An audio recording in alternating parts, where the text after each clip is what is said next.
Well, good morning, folks. Not sure if you guys can hear me good, if the volume is good, if it's okay audio. Give me a 5x5, tweet right to me, and I'll be able to know that you guys can hear me fine. If not, I'll reset it and start it again.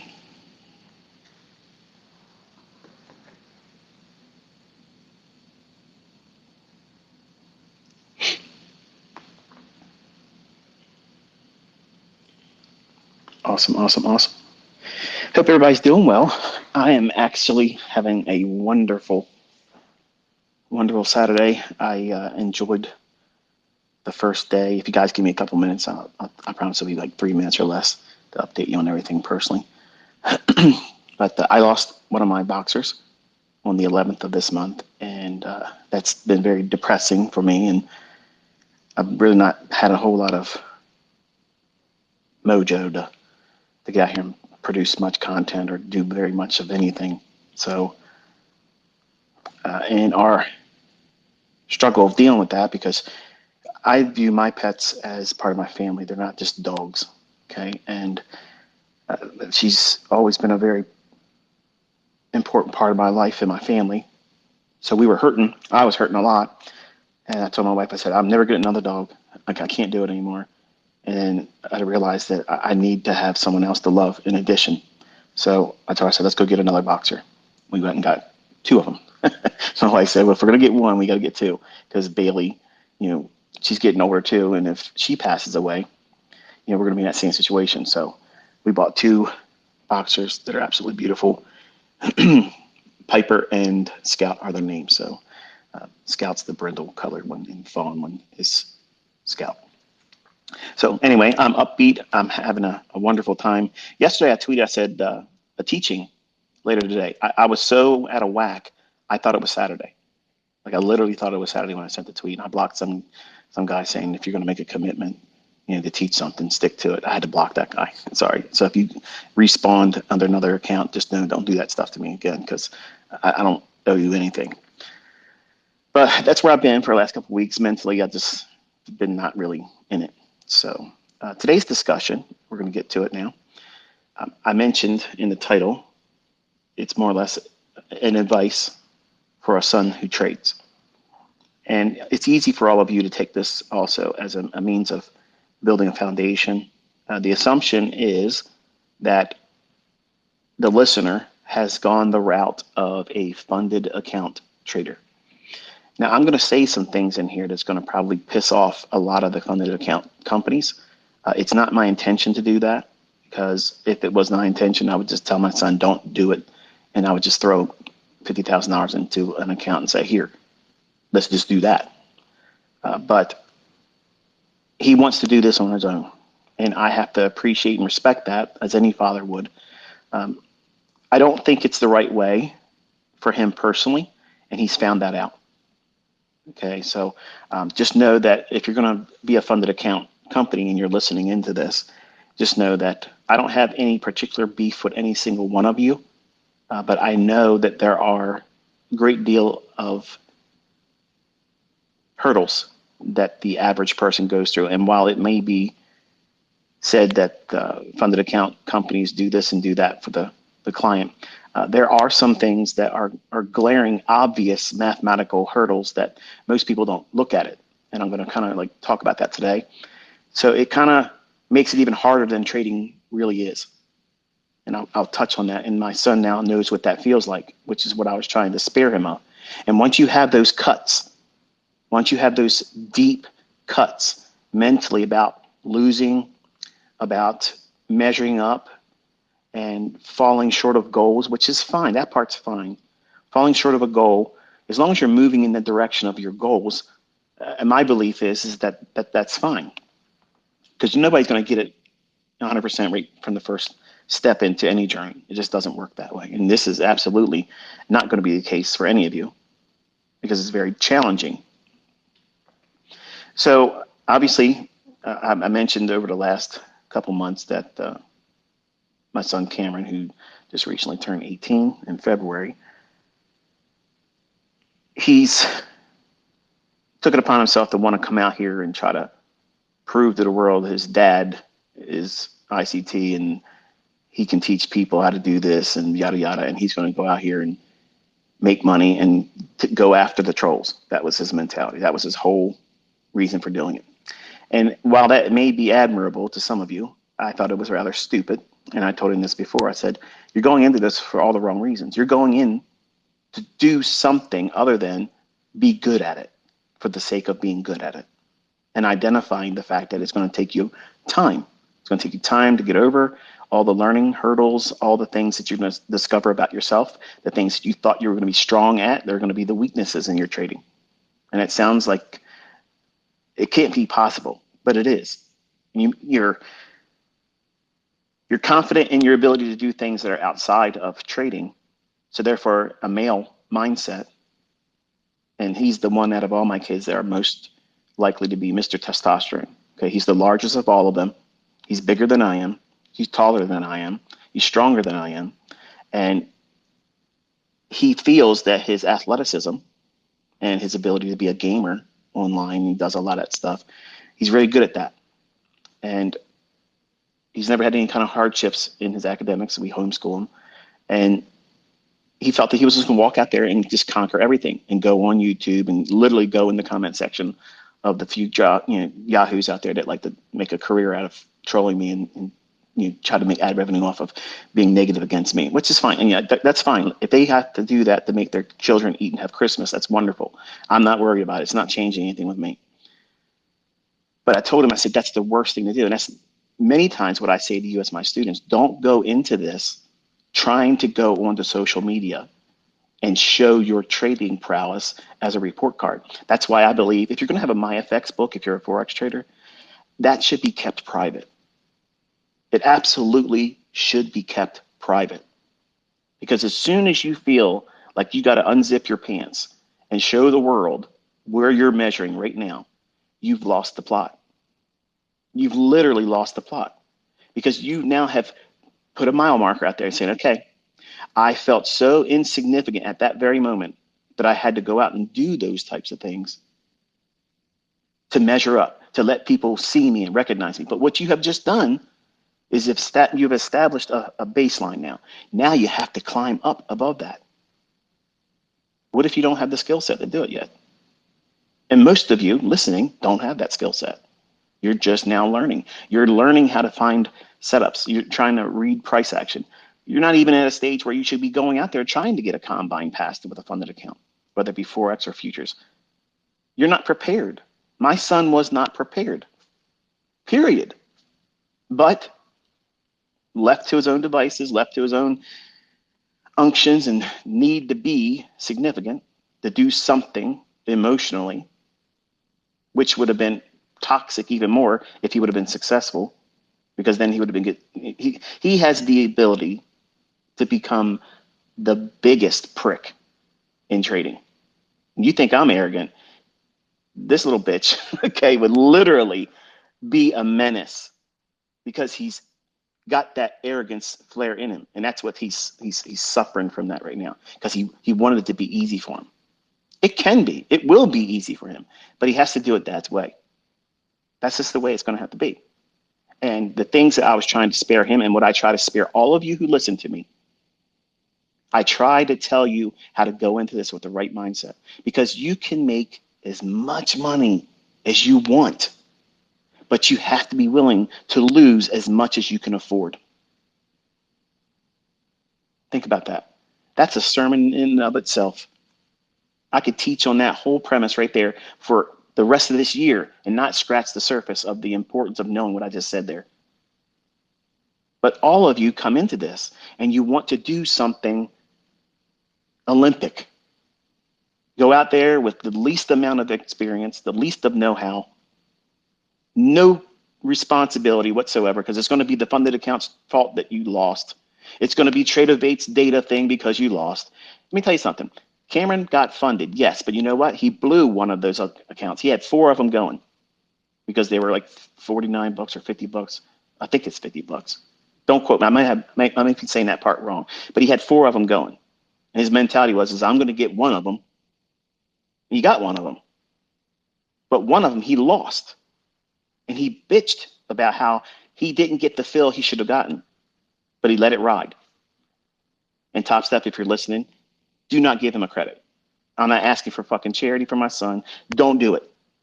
He needs to understand that that was the wrong way to do it anyway. But there's always going to be some reason for the inexperienced, lack of self-control, no discipline mindset to blame everything and everyone but them, because none of these funded account companies make you push these buttons. None of them do. Not one of them. You do it. You come to the conclusion, whether you learn something from me, whether you learn something from somebody else, or you've invented something and pulled shit out of your ass. It doesn't matter. You're doing these things because you feel the initiative to go out there, hey, I'm going to do it. This is my way, and I'm going to do it. And if I fail, I'm okay with it. But when you realize that you now aren't successful and you blow out that combine in short order, now you're wrestling with something that you weren't prepared for. That's the reason why I teach the way I do. If I was honest, I believe that less than 20% of my listening audience is going to be successful. Less than 20%. Not because of the ability that my concepts can find setups consistently. It's the fact that human nature is what it is. Like, you don't have any sense of accountability whatsoever, except for your own. And if you don't develop that initially in the beginning, well, who's going to hold you accountable? No one. And my son had money to pay for these things. So therefore, he's accountable to no one. Dad's not paying for it, so I don't owe him an explanation. But I'm going to do it, and I'm going to prove him just like he thought he's going to do, like his son, his brother Cody, my oldest son. I told him, don't touch crypto. It's toxic. It's poison. I'm telling you, don't do it. You're going to lose. You're going to lose. You're going to get your shit tied up in some kind of bogus broker account. And you ain't going to get your money. Well, guess what? Just under $30,000, he can't get it.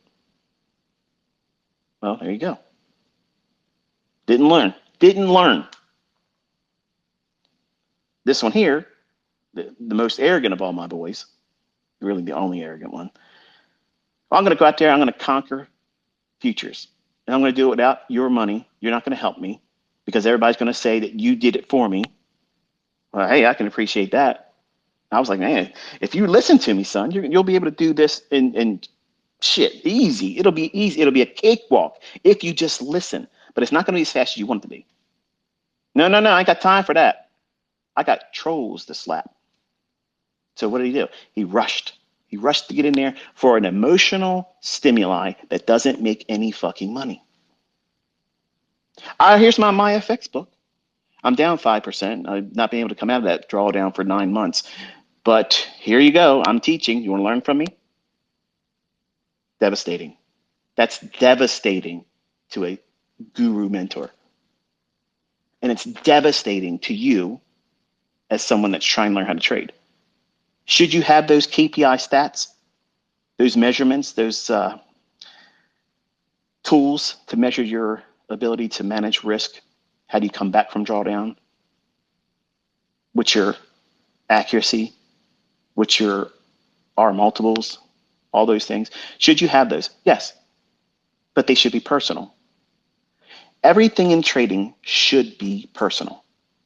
Absolutely must be personal. Does the idea of you becoming an entrepreneur, does that excite you? Does that get you thinking, like, I would like to do that? Most of my audience probably would think that's a great way of viewing life and say, I'm going to strive to have my own business and I'm going to treat trading as my own business. That's wonderful. And I wish you nothing but success. And I'm trying every time when you have time to listen to me, when I'm presenting these presentations, whether it be in this Twitter space or if I'm doing lectures on my YouTube channel, my intentions are to help you identify the things that might become a problem that you don't really recognize right now. And you won't see it coming otherwise. And then it'll be easy for you to feel like, I just saw one of the young ladies that follow me on Twitter. She tweeted yesterday, that's it, I gave up, I'm done. No, you're not. Trust me, you're not. You're just frustrated and you need a break. So take a break. If you have tried to do these funded account challenges and you failed, stop. Don't even do any more of it this year. Take the rest of this year, learn what you're doing wrong. Identify some kind of resolution to those things and come to grips with the fact that you're human. There's a lot of my students out there that are smashing it. Don't look to them and say, I'm going to do better than that guy, that gal, this person, that person. That's the wrong way to do it. Here's what you have to have as a mindset, son. You're going out there and you're trying to do something that is one of the most difficult things in the world to do. Financially carve out your own way in the most corrupt, manipulated system there is. The city slickers that run this show, they have a MO. Your dad has the source code to that shit. If you just listen to me and help yourself get over the mental hurdles that's going to keep you from doing it correctly, once that part's figured out, it's easy. It is absolutely fucking easy. It is easy to walk your ass into those markets and say, that's mine. Thank you. That's mine. Thank you. That's mine. Thank you. But you also have to identify there's going to be times when it's going to be simply, don't touch me because I am going to roll over everyone today. You can't just go into every single day. You can't. You cannot go in with that same mindset. You cannot. Because every day offers the opportunity for intervention that you can't see coming. And the economic climate, the geopolitical situation around the world right now, it is ripe. It is so ripe for something coming out of the blue and completely decimate you. So you have to be careful. You have to dial back your risk. You can't be pushing 15 fucking contracts because the funded account says you can trade up to that many.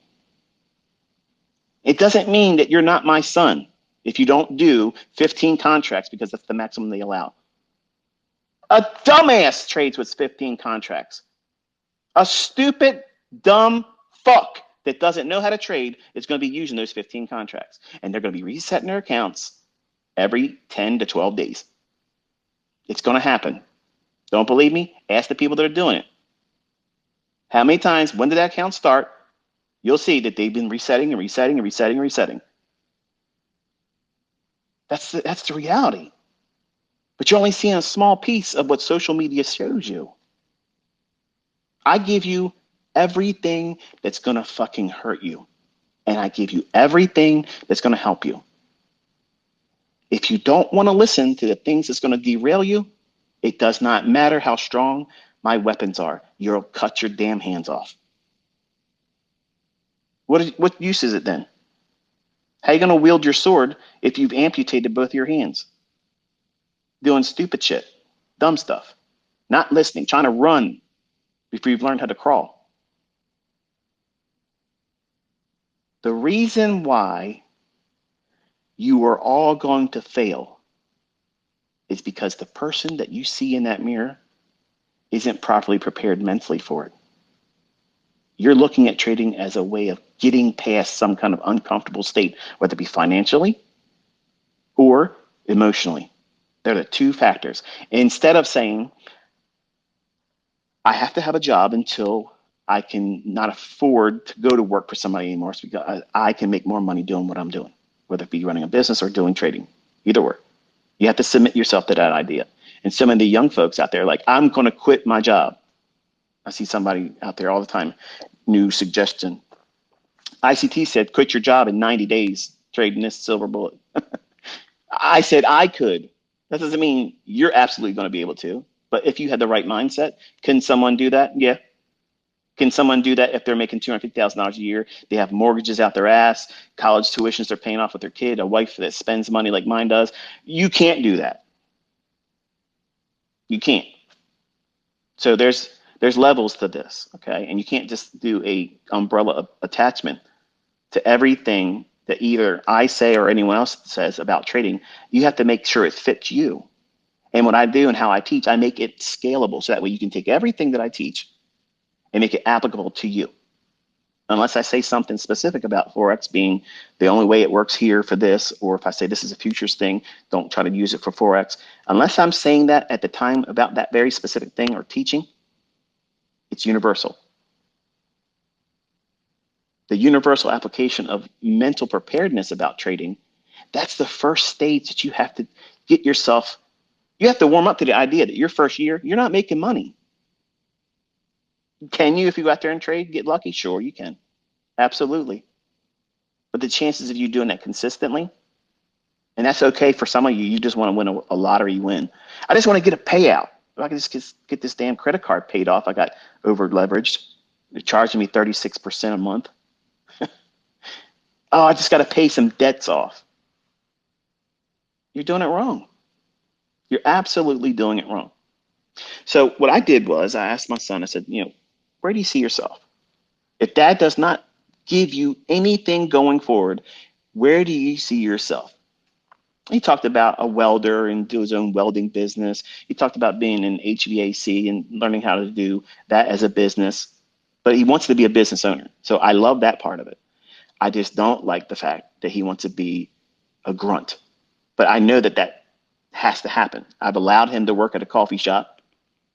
And as much as I hate hearing him bitch about how some people go in there and they talk down to him because they think, well, you're just a kid. You're just a kid.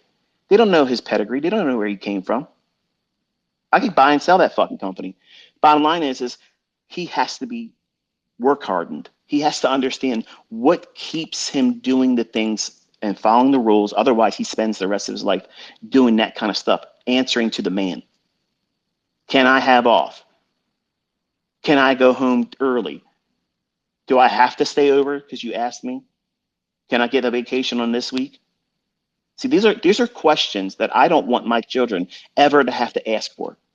And you know what? If that makes me sound like an arrogant prick to any of you, fuck you, because I don't want my children begging.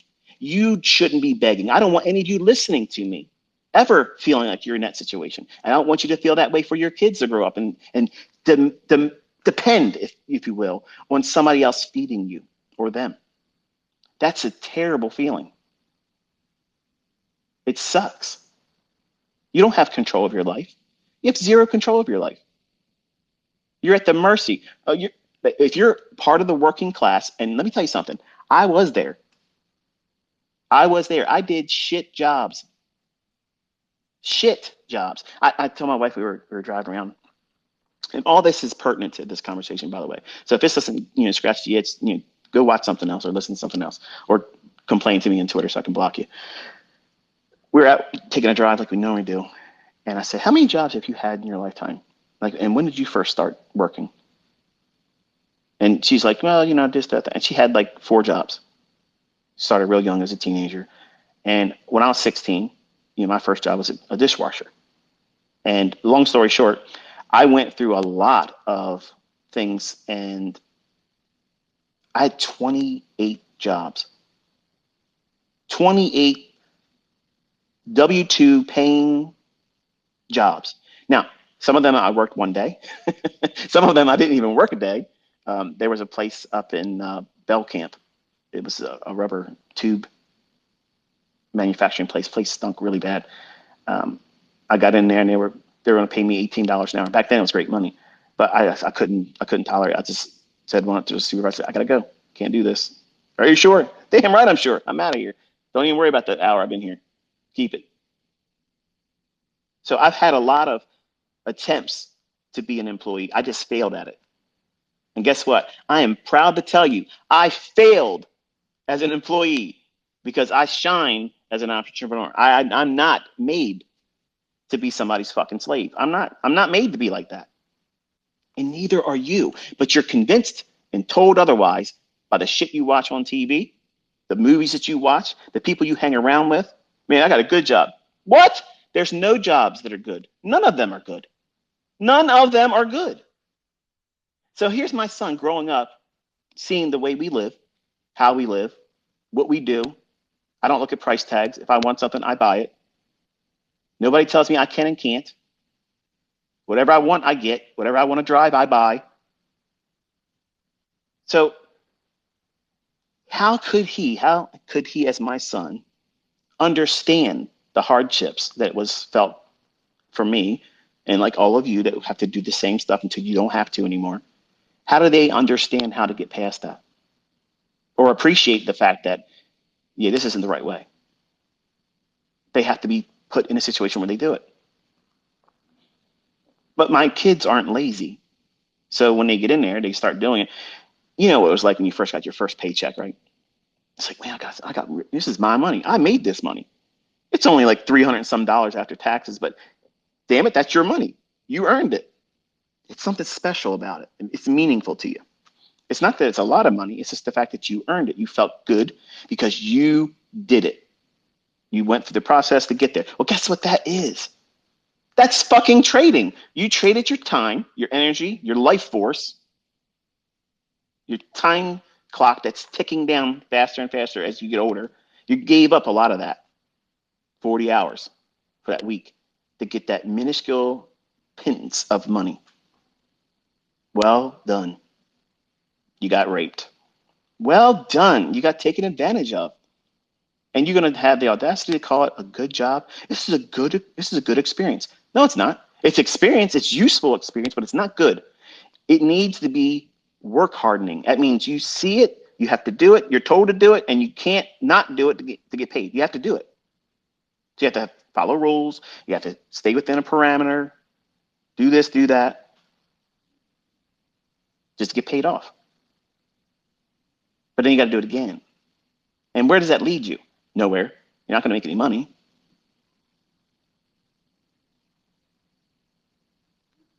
So he has this mindset now. He doesn't come home defeated. He's just irritated because some people will come in and complain to him. But now he's got that feeling, what it feels like to someone look down at you. I needed him to feel that. Because despite being arrogant, he's a likable guy. Okay. And nothing that I'm aware of, none of his friends, and he don't seem to run short on friends. And the girls that he pal around with, he's got one he's steady with now. She's getting ready to go to college. She leaves in a couple weeks. So she's leaving state to do her veterinarian career. So I told Cameron, I said, listen, this is such a perfect opportunity for you. Because here's what you can do. You can, if you decide that you want to do something blue collar like the HVAC tech and you want to go into running your own business like that as a the end result, that's wonderful. But this right here, this is the real thing. That is a plan B that you don't really hope to even worry about. But you're doing that because her parents, they don't understand what we do. They obviously see how we live, but they don't understand what we do. As traders, it doesn't make any sense to them. Like, how can you? They don't understand that I make literally their entire year's salary in one fucking day to combine. And she's a nurse. In one day, one 24-hour interval, I make more than both of her parents' gross annual income in one 24-hour period. I do that. They can't comprehend that. That's unfathomable. What are you talking about? That's not even trying. That's just what it is. And none of your friends and your family are going to understand that when you start becoming madly successful too. You're going to spend the rest of your life trying to convince people that aren't going to have the capacity to understand. That's another thing that you're trying to do. You're going into this industry, try to trade, to try to show your friends and family you could do it. They are less than what you are versus them saying you're going to fail. It's a pipe dream. And there's nothing wrong with using that as steam. So when you get those mile markers and you reach that next plateau in your development, and you understand, and you get funded or you get a payout or you're making money, look back and reflect on that and say, yeah. But that's for your journal. That's not for you to go up to them and say, hey, motherfucker, remember that time when you said blah, blah, blah? Look what I'm driving now, bitch. Look what I'm now. I'm making all this money now, but they're not going to look at you and say, wow, well done. They're going to do the same thing they did with me when I did that when I was 20-some years old. Get the fuck out of here, dickhead. You're conceited. You're conceited. Whatever, whatever. That's the reaction you're gonna get. So you're not even gonna get the reaction you want by doing those things. And that's exactly what my son wants to do. Still. So I get it. I mean, he's got that warrior mentality. He wants to go out there and show this and show that. He's definitely going to be a YouTuber. I'll just let you know. He will be a YouTuber. He's probably going to be the one that teaches Enigma because he wants to be that guy. So it is what it is. Okay. But he still has to correct some things. And what we did, we sat down. I told him, I said, listen, where do you see yourself in a couple of years from now? Because your girlfriend will be graduating college in 4 years. So in my mind, I think you have a 4-year a program or plan that you should follow. If you want to go to school to learn to be an HVAT or was HVAC tech, you know, I don't think there's a college course for that. I think you got to go like to a company. You got to work for a company, and they pay for you to go to school in the evening time or on weekends or whatever, and you become whatever. I think you sign a contract as long as you work with them, they pay for it or something to that effect. And I may be absolutely incorrect in that assumption, but that's my understanding, or that's what I thought about it. I don't know anybody that actually did it, but I want him to go through this plan of 4 years, whether he does that or not. I don't care. Personally, I don't care, because if he just listens to me one way or the other, if I got to sit down and tell him, buy this, sell that, he's not going to work the rest of his life. But I need him to know how to do this correctly, so that way this information is passed on to his children, because I'm quite certain he's going to get this one he's with now pregnant when they get out of college and then they get settled down. I'm going to have grandkids with these two. And I'm happy for it. I love her like she's already part of our family. But I don't want her to finish her college coursework and get her degree in veterinarianism. Is it veterinarianism? She's going to be a veterinarian. I don't want her to come out of college and say, okay, I've done my thing for 4 years. Where are you? I don't want him like saying, well, I'm a break-even trader, or I'm not trading anymore and I tried this, or this isn't going to work. So I said, here's what homes cost right now, average. We went through Zillow. We went through a couple of different real estate agents listings and things. I said, now, these are the property prices right now. In 4 years, they could be greatly different from what they are. But let's just say for the first starter home, you and your girlfriend say, okay, she graduates, you move in together, you get yourself a house, and we'll just say a $500,000 house is your first starter house. For some of you, that might be extravagant. To me, I think it's not even that big of a deal anymore, because real estate prices are jacked up, unrealistically. But to have like a single family home, small little plot of land, and something that's manageable, easily managed, doesn't take a whole lot to manage that. And for him to have it before they get married, that would be important to me. But and if you're listening, it's no offense meant by that, but I think a man and a woman should have a property before they marry. And it's just the way it is. And if you have one that's nicer than the other, you live in the other ones and you use the other ones around. That's the way I look at it.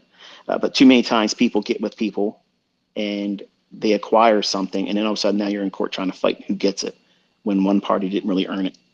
And that may sound sexist, but it's not. It's either or. Whichever one comes into the relationship, having the money or the affluence and the affordability to either pay for the property or own the property, the other person, just because they married them, should not be entitled to that. And that's just my mindset. Now, whatever you accrued during the marriage, that's absolutely 100% 50-50 down the middle, and there's no bones about it. But I think everyone, as a young adult, should be striving to secure a residence free and clear before they ever consider getting with someone, because that creates codependence. And if you've heard me teach before, I'm a very strong proponent of an independent mindset. And you have to have that as a trader to be successful. And as a young adult, if you're listening, you should be striving to do those types of things. That way, the person that's with you knows that you don't need their ass for shit, but just the compatibility on an emotional level, relationship-wise. And anybody, you can go out there and find anybody to do the physical part, but you want to be with somebody that wants to be with you and not need to be with you because you have something or can afford something. So there's a lot of things I got to fix about my son because he wants the flash. He wants the arrogance. He wants to do all those things. And that will invite a lot of things that brought me to the situation I was as a young man, where I got messed around with by a gold digger. And that's not going to be the topic here, but I had to live my life a certain way to keep her from taking things from me. She didn't earn it. And those things are going to be the same problems that you're going to run into if you flash everything. If you show what you have all the time, you're inviting it. You're advertising, hey, come take advantage of me. Come lie to me and tell me that you care about me, you love me. But then when you get what you can get, you're done. You're done. That's the problem. That's really a big problem today because social media, image, all about this stuff. And now you've invited that to trading. You've made it next to impossible. You can't not be emotional about trading now. If social media is a large part of your trading and you're successfully, consistently profitable, wow, that is saying something, because I don't believe that that helps anyone. It makes it harder. It means you have to live up to some expectation. So we sat down and I told him, I said, listen, let's assume for your first property, it's going to cost you $500,000 and you want to have some money in the bank. So after you pay the house off, say you got to have $150,000. So you're looking at $650,000. You got to have that in 4 years. So how are you going to do that? And he looked at me and he was like, I don't know. I said, well, that part's easy, but you need to understand that what you're doing right now and how you think and how you behave isn't going to get you there. It won't even get you 10% there. You're not going to do well unless you listen. You've already tried it your way. And did it work? No. So there's this little thin, razor small window of opportunity where you now have got yourself funded. You over leveraged, so you broke the rules I laid down for you. I don't give a shit about Top Step's rules. Top Step is absolutely easy to pass. And I'm going to teach you this today. Okay. I'm going to teach it to you today so that way there's no fucking excuse for you guys to go out there and complain about, oh, well, they're trailing this and they're trailing that. Oh, they're this, that. They just, they won't let me do this. It's easy as shit to pass that. There isn't a funded account challenge out there that is not passable. That's so easy. The problem is you're going in with these too fast expectations for yourself. But don't let me sound like I'm sugar sweet on any of these companies, because I'm going to tell you some shit they probably didn't think about, and they're going to be mad I said it today. So I don't want to hear any shit about it. It's just my opinion. My son's got himself into this, so now I'm going to show him a solution to get through it. Should it mean you should apply it to you? No, because I don't want any kind of bullshit. If it doesn't work for him, it doesn't work for you. I don't want to hear about it. This is my opinion. I think it would work. If for me, I could walk out there and do it, no problem. It's not a big deal.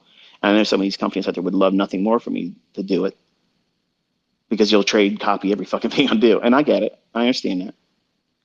But I don't need to do that. I'm trading with real money, folks. I know I teach with a demo account, but I'm trading with real fucking money. You're going to see it. Okay? You're going to see it. I'm telling you that. It's July 29th, 2023. You're going to fucking see real money. But while I'm teaching, I have to be behind the veil of protection, because I'm not a licensed financial advisor. So everything I'm telling you here, I'm not advising you financially. I'm telling my son, my offspring, the fruit of my loins, okay? The boy that wants to be me all over again in faster and quicker form. The only way that's possible is if he listens to me. Nobody else is going to teach him how to be me or better than me, but me. And I want him to be better than me. I want all of you to be better than me. But you can't do stupid shit and think about money the way you do. So he has a 4-year plan to come up with $650,000. Can he do it? Yes. Can he do it right now the way he is mentally or equipped as a trader? No.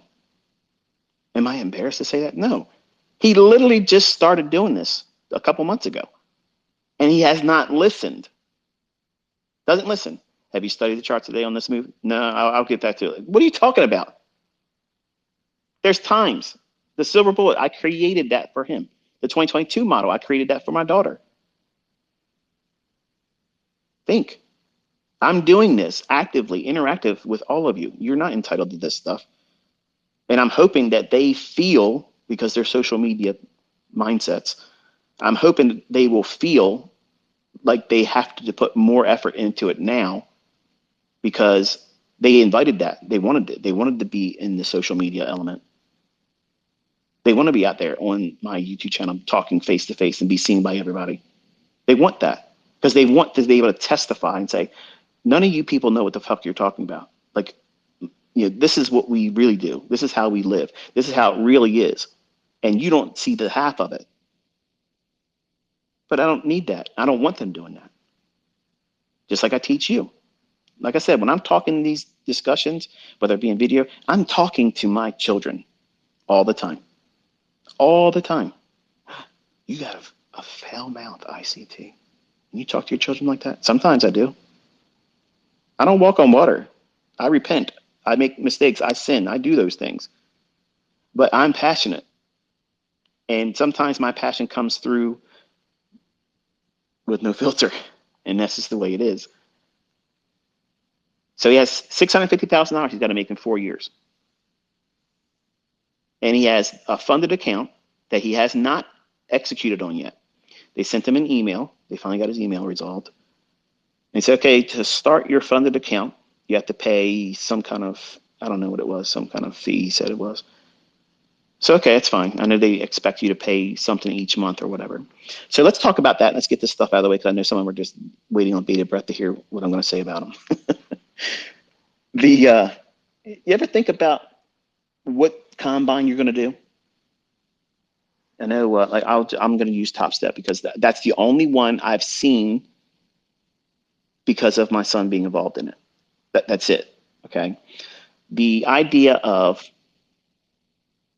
going in with a $50,000 account or a $100,000 account or funded to $150,000.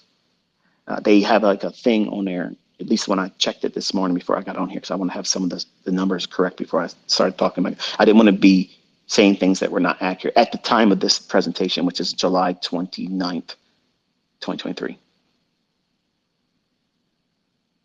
They have the most popular is the $50,000 funded account challenge. And this has been said many times, not just by me, but other people too. And people that are really aware of what's going on, that even are funded with them, that have received payouts.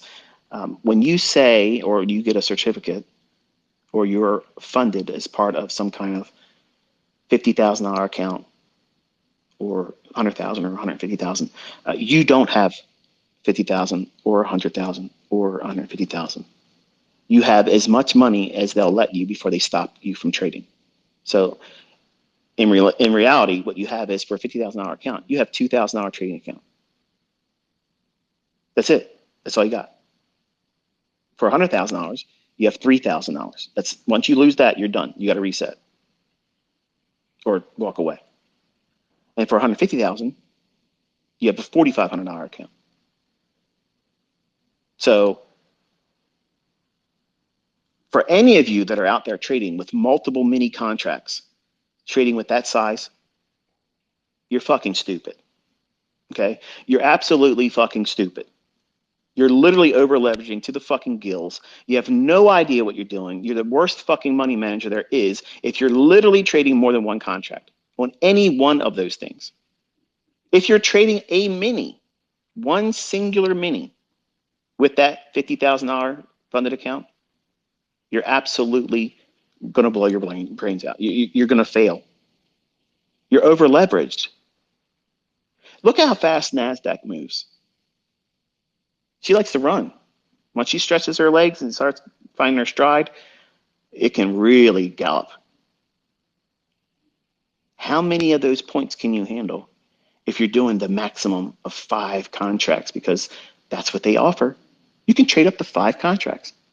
Here, you want to play Russian roulette? We're going to give you not just one handgun with one bullet, but we're going to give you fucking 5. So that way you have a real good chance of blowing your brains out. But they didn't do it. They didn't make you push the button. They're just making it available to you. because that means that they're likely to get reset and you're not getting funded and you're not going to have to pay out to any of these people. So while there may be a lot of things to say about the companies that do these things, and truth be told, if these things were made available to me when I was younger, I would have done it. I absolutely would have done it. I would have done most likely worse than what my son did here. He's done a lot of resets, and he traded through. He used his older brother, Caleb. He let him set it up. So we weren't aware that any of that was going on. Even though Top Step could say, oh yeah, Caleb was in here too. Caleb was only letting him use his bank card. Now he's 18. Now he's got his, his own show. So he's doing it there. But that's who it's been. And he tried to do things where he was not prepared, not knowing what he was doing. And what's the results? As you would expect, unsuccessful. Not even doing anything I taught him. Not one thing. Just thinking, oh, it's moving really fast. It's going to keep moving. That's the mentality of a momentum trader. You have to know what it's doing. Where's it going? Can you get lucky doing that? Sure you can. There's a lot of people doing it. But we sat down and I told him, I said, right now you have, once you pay whatever that fee is, you're going to have what is considered a funded account with Top Step for $50,000. Okay. You do not have $50,000. You have $2,000. Now, here's what I want you to understand, folks listening. Okay.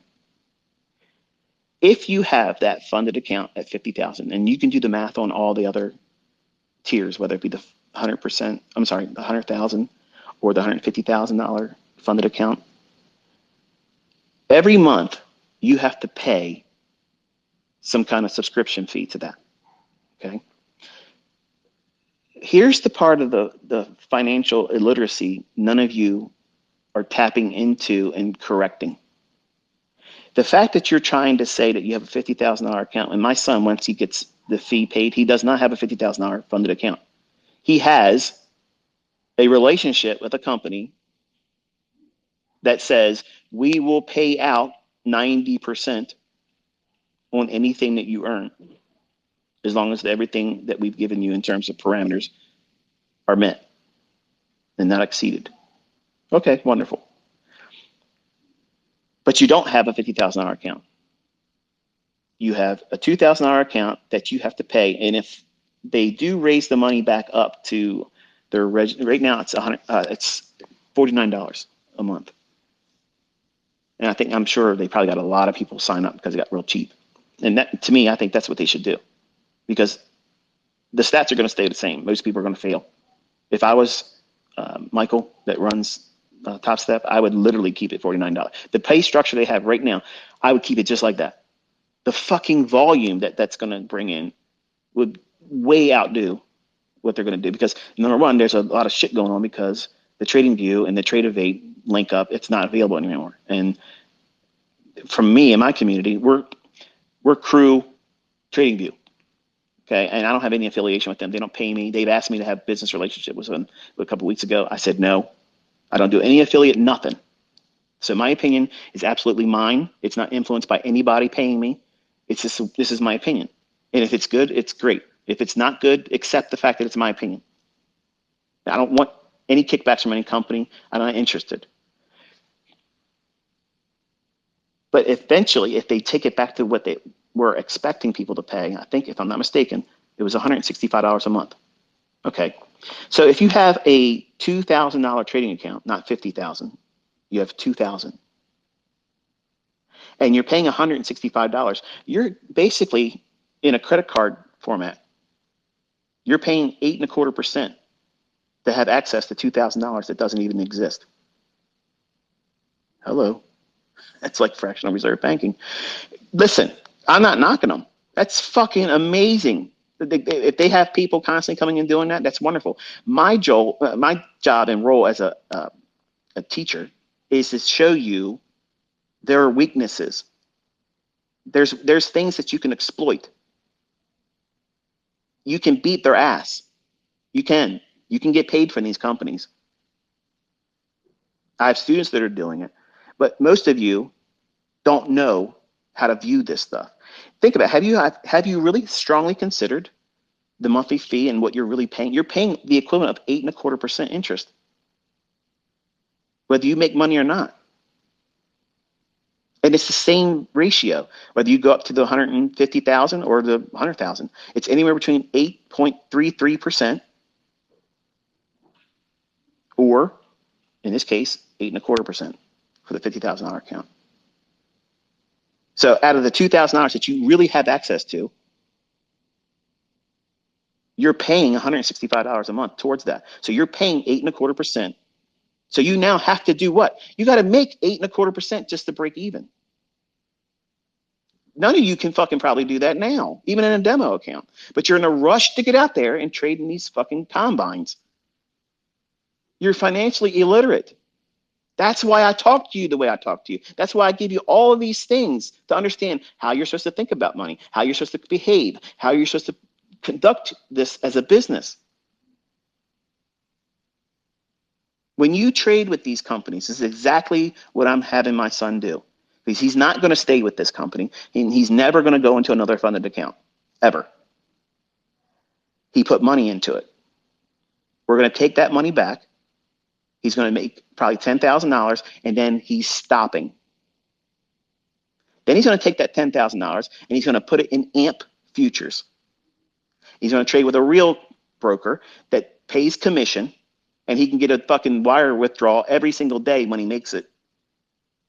There's no, you got to be profitable 4 days, 5 days in a row, minimum this, minimum that. If you make money, you should be fucking pulling out the money. You should be able to do that. All of these companies, all of their rules are meant for you as a highly probable failure as a trader. Their likelihood of paying out is so small. It's a wonderful business for them. And they look like they're helping everybody. And for the people that know how to exploit, just like card counters. And all my students, I'm teaching you how to count fucking cards. They don't want you in there when you start beating their ass.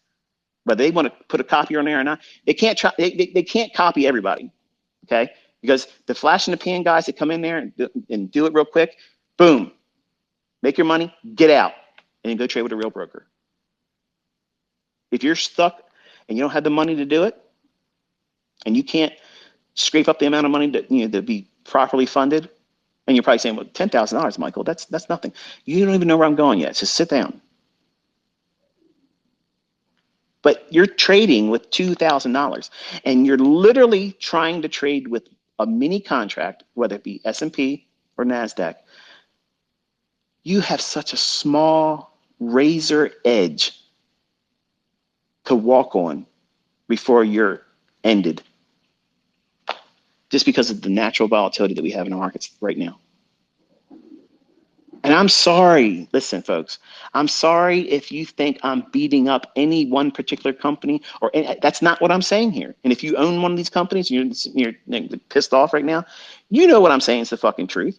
But I'm also going to tell you that this is a viable option if you listen to what I'm going to say in this presentation today.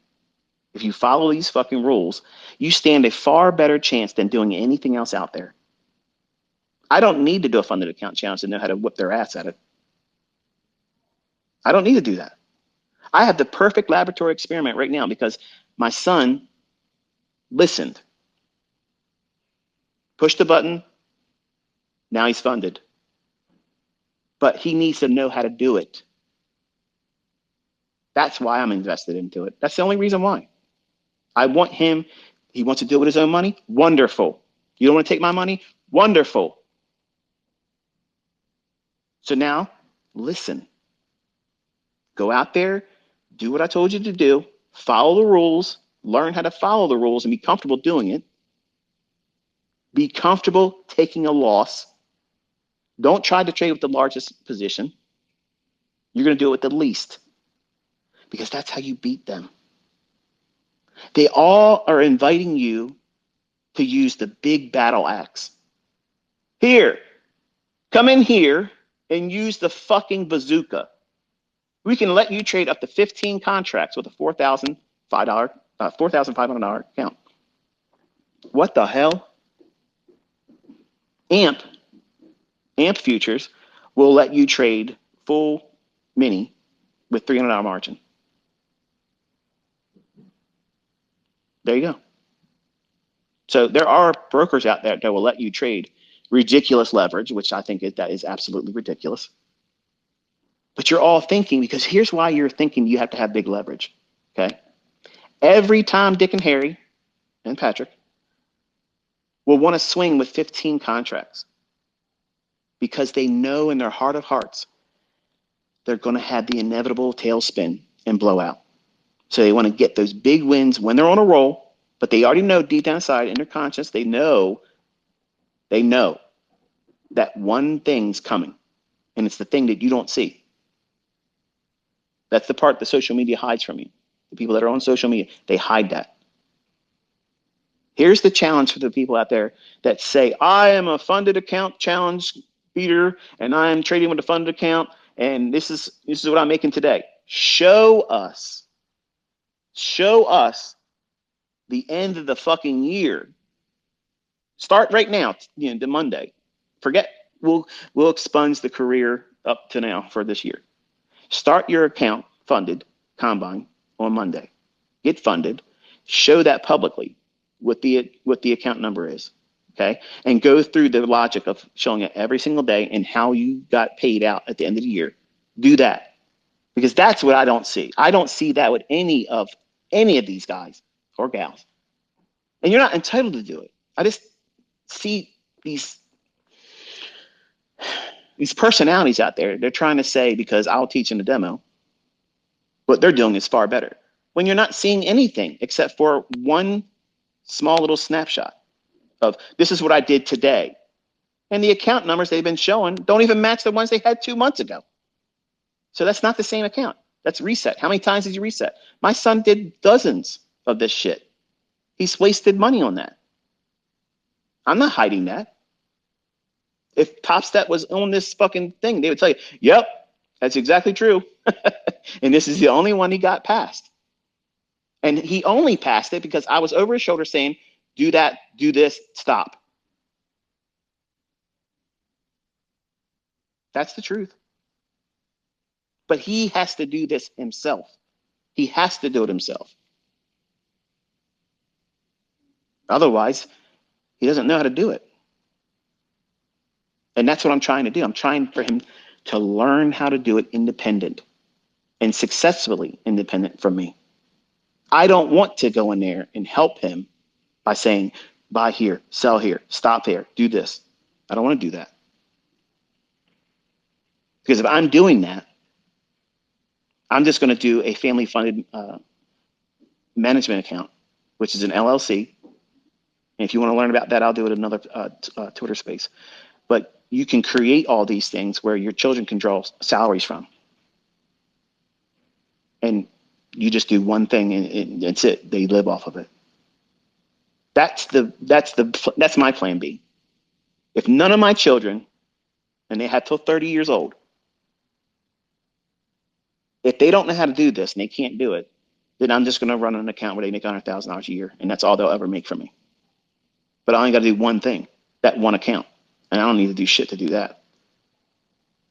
Literally nothing at all for me to do that. I have 5 kids. That's only $500,000. I can lap that shit in every 8 weeks at $500,000.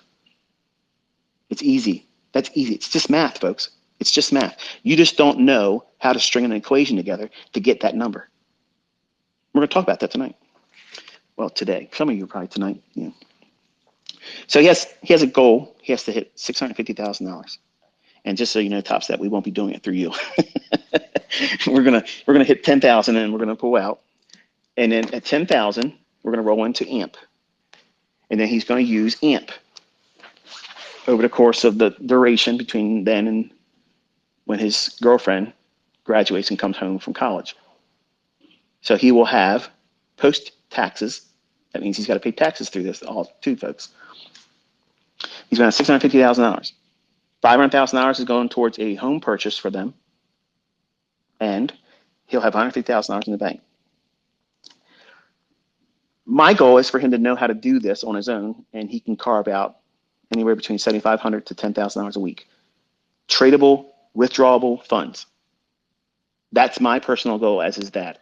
Everybody wants to know, what is your goals what would it be for your son and daughter? What would it be? I want them to be able to hit $7,500 to $10,000 a week. To me, that is very, very strong earning potential. And it also relieves the necessity to have to trade every single month if you have that much padding. Because there's going to be a time when you go into, and we're going into it right now, August. August usually typically sucks. It's the month that, we don't have any holiday in the United States. Congress usually goes away. It's a lot of shit that goes on in August, where if that's the month you're going to look to take a vacation, that's the time you do it. That's then, because it's just a really weird month. Now, because I said this, it's probably going to be an amazing, highly precise technical month. And if it does, that's great. I'll be here for it. But as a general rule of thumb, having $7,500 to $10,000 a week earned income that's withdrawable funds, to me, I think that is the goal that my children should strive for. Can they hit it? If they listen to me, they will do fucking 20 times that. I didn't exaggerate. The problem is they're human, just like you are. And you want to rush to get to that end goal, paid out, funded account. You don't realize now he's at the show now. He's at the dance, and he doesn't have his dancing shoes yet. He's not properly dressed. I'm just escorting him there to the dance. So now this is the part where I say, you have to do this way or fail. If you fail and you tried it and you did everything that the rules say and you failed, I will not and I cannot be upset with you, because it's my rules. If you fail this, that means dad failed it. If you follow every fucking rule that I tell you, you will have no responsibility whatsoever. But just like I teach you with logging and journaling, everything, you're using that as a pseudo experience. You're tricking your brain saying, oh yeah, I saw this trade coming. And because you're doing that and you're detailing it with annotations and you're seeing snapshots of price action like that, your subconscious retains that, and you sugarcoat it with all this self-love.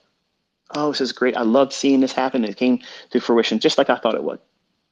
And you're writing a fictional book, but that fictional book is meaningful to you. And it's about you, the perfect future you. Well, here in his trading with this funded account, he has to follow these rules. If he doesn't follow them correctly, he fails on his own accord. If he does what I tell him to do and only executes on those basis, I have failed. So I have removed all of the fear for him. I've removed any reason to second guess shit. He has nothing to beat himself up about. But he has to show up at the right time and do exactly what these fucking rules are. I'm going to tell you. That's what we're here today for. Get to the point, ICT. This is bullshit. I got things to do. There's a baseball coming on. I got to go somewhere. I'm staying up late now, man. I can't sit here through all this shit. Get to the point.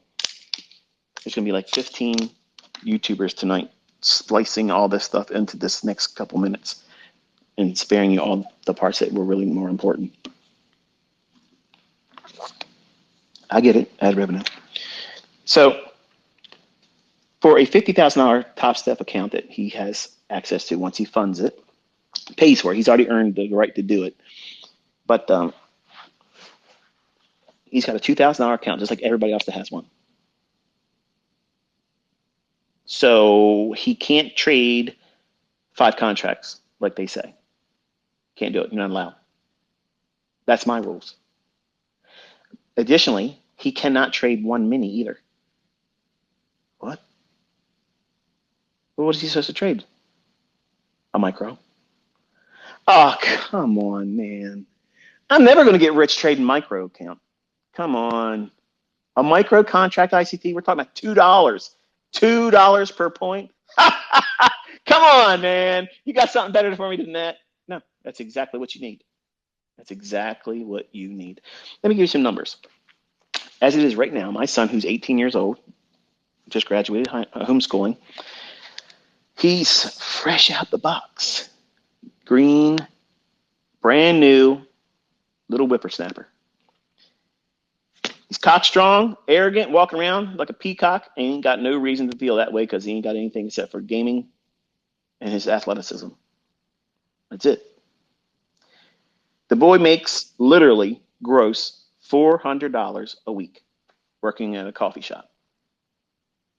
So $400 a week is what his gross income is. He gets paid every 2 weeks. So he has to wait 2 weeks before he gets his ends met. And what ends does he have? I make him pay his own car insurance. And because he had a car accident earlier in the year, his fault, because he didn't listen to me by staying on the right side of the yellow line, he crossed the solid line to go around somebody that was going too slow. So what is his problem? He's impatient. And I told him, don't cross the yellow line. I don't care who's in front of you. I don't care how slow they are. Stop. Pull over. Nope, didn't want to listen. So it caused an accident. Same way with this. He's rushing to get funded. Like that was going to be some magical experience. Now he's going to start making money because he's funded. No. Look at the testimony of how many times you did resets. You don't know how to fucking trade. So you have to learn how to trade. You have to manage yourself more appropriately and learn discipline. He doesn't have that yet. So he has a $288 a month car insurance bill. His cell phone, we make him pay $70 a month. He spends $80 a month in gas. And on average, he spends about $350 a month on entertainment between him, buying whatever he wants to, buy and pay for. And he entertains his girlfriend, twice a month, and when they go out to eat or something. And the rest of his money, he just socks it. So I told him, I said, listen, the first rule is that we have to duplicate your income that you spend, your ends. You have to be able to do that, in addition to. So that skill set is something I teach all of you to try to do that, not get rich, not try to get 50 R multiples, not try to be on the leaderboard of FTMO, not try to do this and try to do that. Your goal should be all monetary, making ends meet. So how do we do that? You have to have your bills. What's your spendable expenses? Hang on one second. I just realized my phone is about to croak here. Man, this thing's draining my battery. Bear with me 1 second.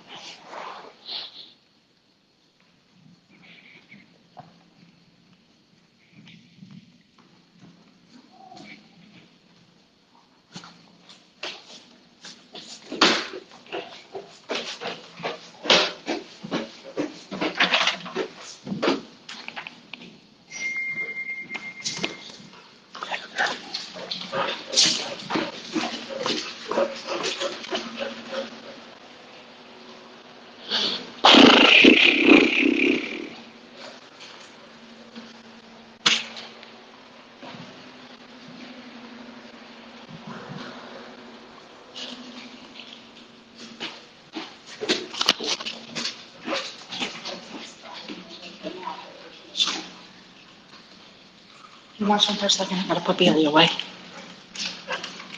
Can you watch him for just a second? Bailey, come on. Come here, Bailey. Bailey, come. Bailey, come on. My phone has 1% and I'm about to die. I need to go downstairs. Put them in the cage if you have to. Bailey, come on. Come on. Where's that little shit?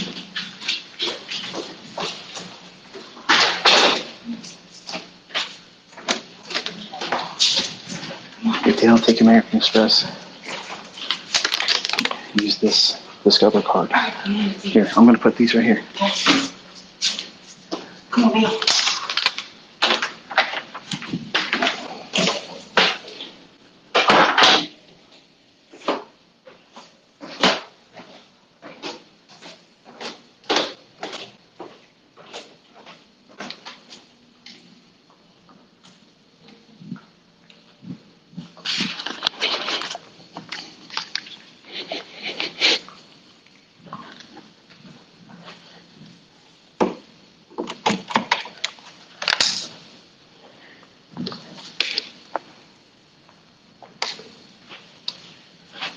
It's the only downside to having a big ass house and the phone charger's on the other side of it.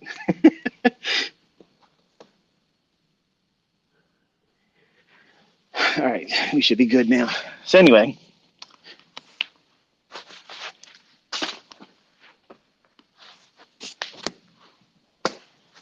got my notes here. This is so unprofessional, ICT. Yeah, go fuck yourself. I'm spending my Saturday talking to you for free. So his total expenses come to $738 a month. So as an 18-year-old, he's got $738 a month coming out.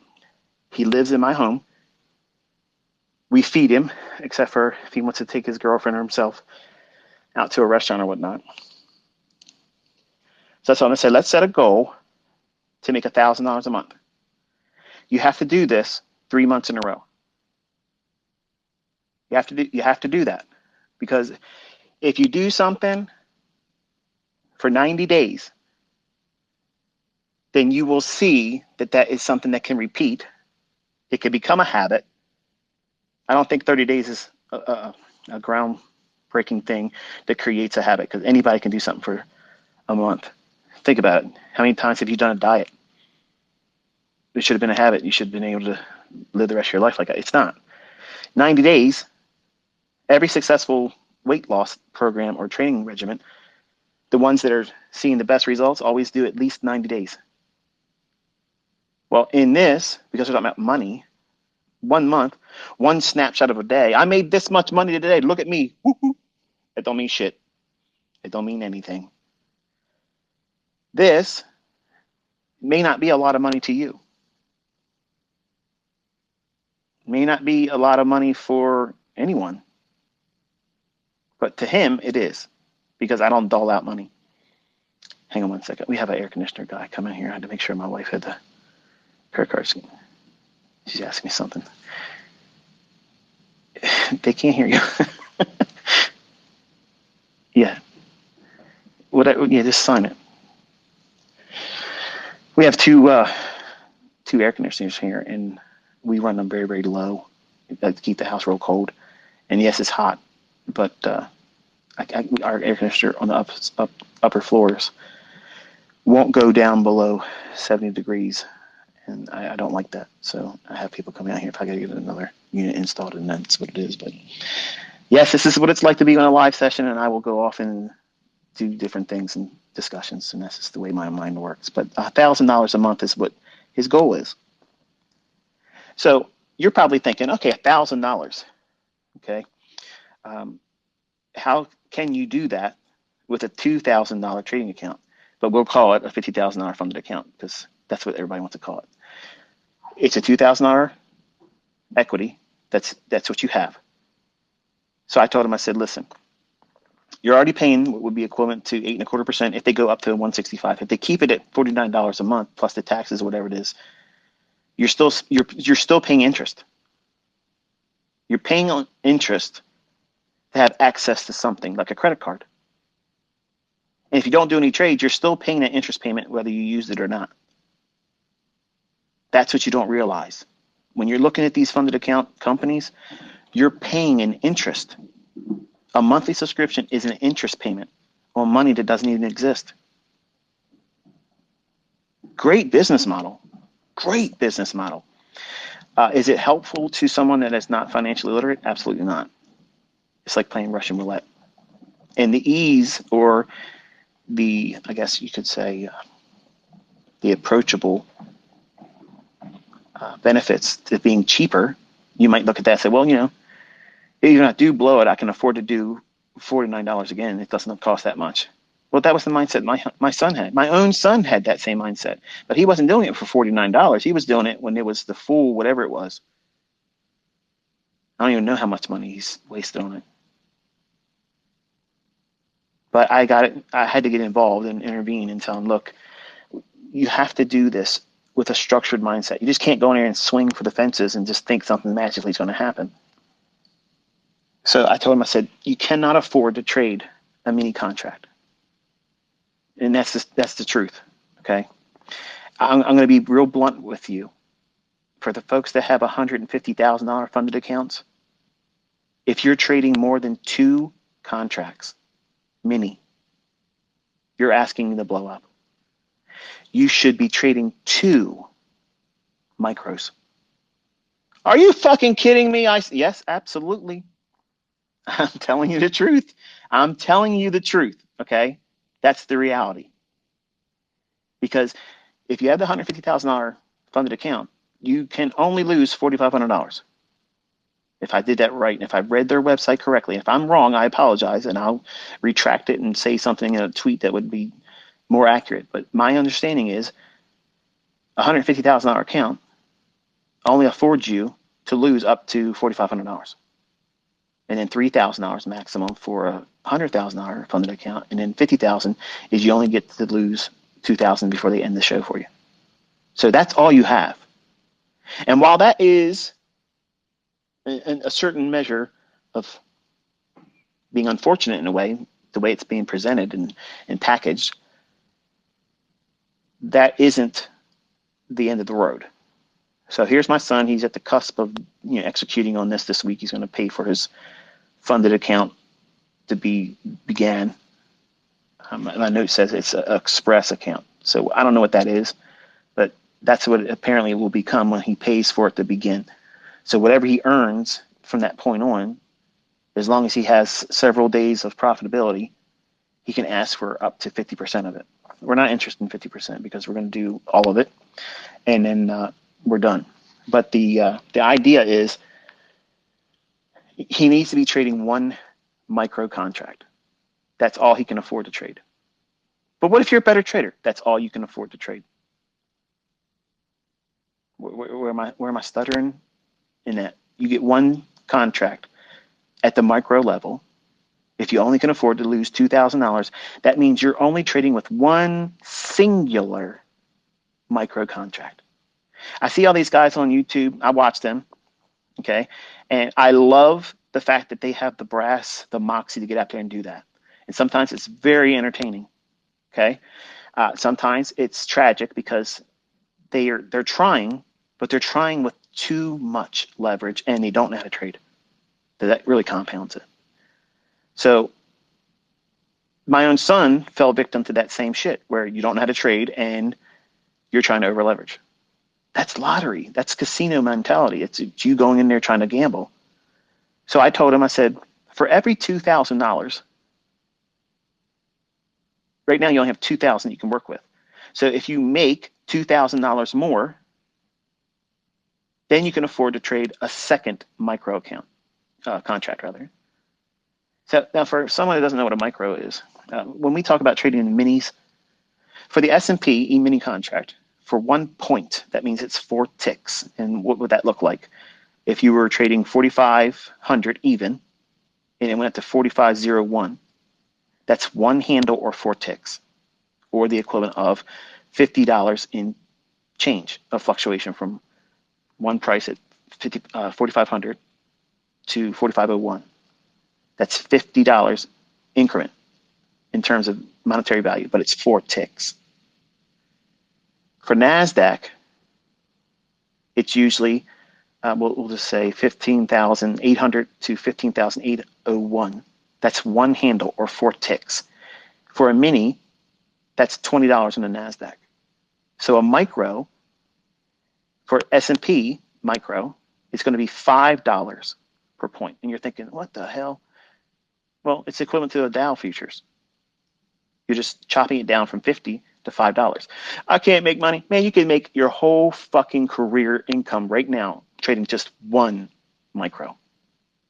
So if I hear any of this shit on Twitter, if I see any goober on YouTube, you're going to have to be showing that you can't make money, because I'm going to tell you right now, my son's about to do it.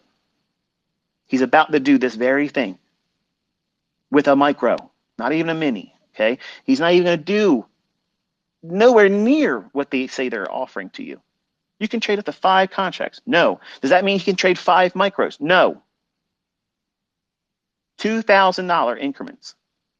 That's what affords him one more micro. When can he trade a mini? Never. Because when he gets to $10,000, he's asking for all his money. He's getting the fuck out of Dodge. Some of you already done the math. Okay, he's got 2,000 now. He can trade with 1. And he gets to 2. He can trade 2. No. He's not allowed to trade with 1 mini. He doesn't have the equity to support it. See, all these fucking clowns out there pretending to be gurus and mentors and teachers and this and the other thing, they're absolutely gambling. That's why they don't have a large degree of profitable students. Everybody can come out here and have a whole bunch of people with certificates saying they got funded. That doesn't mean dick. How much money are you making? As in spendable money. How much money came out where you can go out and spend it? That's what really matters here. And I'm trying to get your mindset to understand that that part is the goal, not getting a certificate. While that's wonderful, that you got to that point and you're funded. That's wonderful that you got a payout. But that's just one thing. That doesn't, like, you act like you retired from trading when you did that. And I'm not trying to talk down to you, but I'm making sure you understand. I'm talking to my son. I'm not trying to diminish your appreciation for your efforts. I know some of you have worked very, very hard and you finally got funded and you finally got a withdrawal, and that's wonderful and I'm proud of you. But that's not it. If that's all you went into this, and many of you think that's all there is to it, that's the visibility point that you have. That's as far down the road you can see is your first payout. That's not a career. That's a one-night stand. Fuck that. You need to have a lifetime expectancy that's beyond your first payout. And truth be told, I guarantee you, none of you really thought about it like that until right now. Think about it. You just got to get a happy ending. You just got to feel good that you've done it. And then you will fall in love with trading. Then I'll really put my efforts in being organized. I just got to sow my oats, ICT. You know how it is. We got to sow our wild oats and get out there and have fun and really make a mess of things. And if we can come out profitable and dodge an STD, and it's wonderful. You know, it's great. Well, you can't have that mindset. You can't have that mindset as a trader. You got to be absolutely disciplined. So I'm forcing that on my son. These are his rules. $2,000. That means he's got one micro. For NASDAQ, that means he's going to make $2 or lose $2 per point or handle. A handle is 4 ticks. 1 point is 4 ticks. I use that term interchangeably. It means the same thing. So he cannot trade another micro until he makes $2,000. Wow, that's a slow haul. Yeah. Finding consistency, finding your way as an entrepreneur, a business-oriented mindset as a trader, it is a slow but steady pace. We're not gambling, okay? We're not out there trying to impress anybody. He is trying to work towards making his ends in this. It takes time. It takes time for you to understand what it is that you're supposed to be believing in yourself, that you don't have to hurry up. You don't have to hurry up. But you do have to outpace that 8.25% in that monthly fee if they go back to their regular charging. If they keep it at, you know, the 70% discount or whatever, it's still a percentage, but you're still paying something, and you have to outperform that and still see growth. So his scaling is this. He's going to shoot for his NASDAQ minis. I'm sorry, micros rather. He's going to look for 20 points risk. That means his stop loss can be 20 points. How much can he lose if his multiplier is $2 per point? 80 bucks. Let me ask you something. If you lost 80 bucks in your combine, would it shake you? No. Nope. But you don't think you're trading unless you're watching it go bananas. Several hundred points, $700 up and down first minute or two in the trade because you're trading with the maximum lot that allows you. See, you're looking at it for the excitement aspect. You need to be fucking boring. You need it to be boring. When you watch the world, what is it? The poker World Cup. Do you ever see those players on the final table acting like they're on fucking cocaine, all hopped up? Hell no. They're dialed in. They're doing the shit that they know. They're following rules, showing no emotion until the hand's done. And then, yeah, okay, I played that well. I went all in, I got that. But then it's right back to what? Stone-faced, no emotion, play the cards, play the player across the table. That's it. That's the rules. Push it when it's there, dial back and fold it when it's not. Well, here, because he has no fucking control over himself, Dad said, you get to trade one micro contract. Well, guess what that does? If you looked at the math behind trading with one mini, okay, you have the plug pulled on you at $1,000 loss on a $50,000 funded account. So that means they step in, they intervene and say, okay, you've had enough fun for today. It's too much internet for you. And they stop you. That's wonderful. I would say that's actually a good thing because they're going to give you a second chance. Because chances are on the second day that you get allowed to go in there and do it again, you're going to blow the account. Because number one, you're going to be mad. You're going to be impatient because that move that you really should have been a part of the day before when you were not in that direction, but you're going to convince yourself, oh, if I was really trading, if they wouldn't have stopped me, I would have, bullshit. You would have lost your account that day. You don't know how to trade. Most of you have no idea what you're doing, but you're trying to get out there and have a casino moment. And I'm not I'm not building in the allowance for that in Cameron's model. So $80 is what he's trying to make.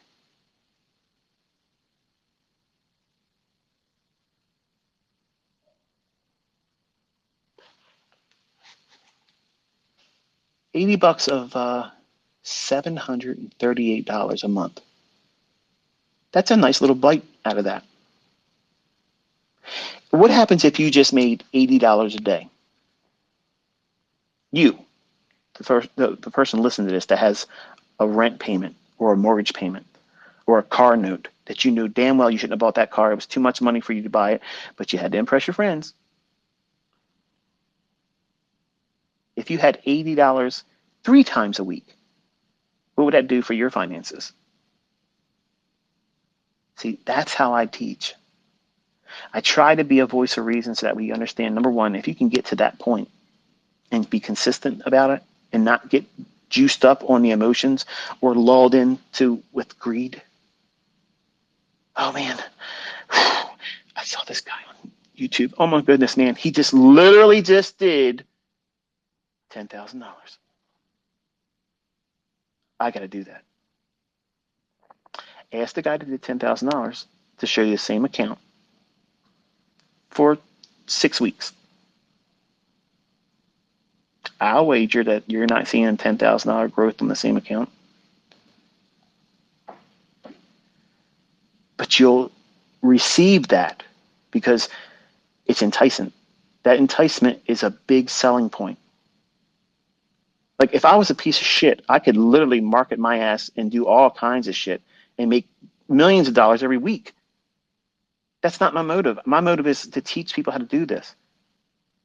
And I do it for free. I'm giving you something that you don't have any entitlement to. My son's real approach that he's going to be going in and trade with. He's risking $40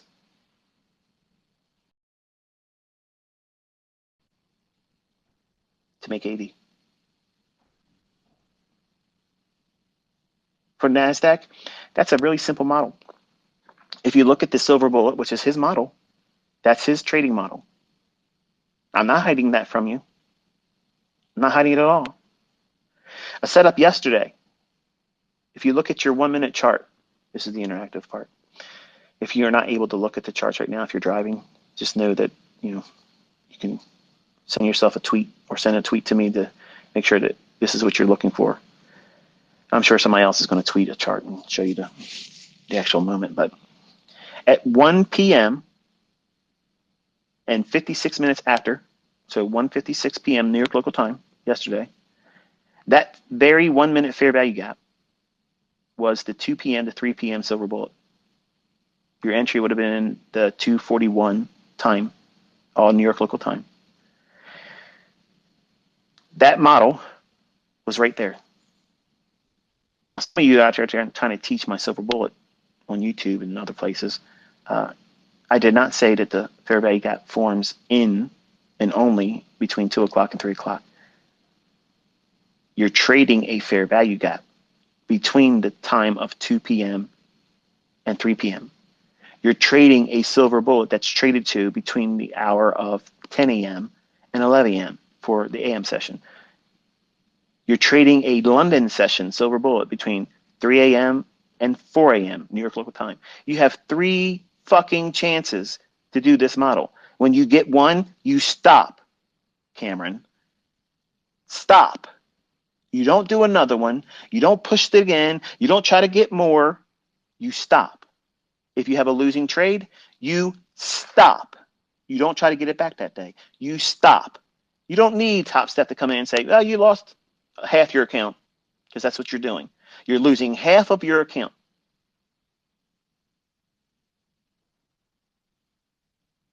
And some of you are bitching. It's only $1,000. I got 50,000. You got nothing. You have nothing. You have a facade. You have a fucking illusion that money's not there. But you don't see that you have to be stopped. That is a very good thing. It's a good thing to have that in place. But you're viewing it and seeing it as, this is an obstacle.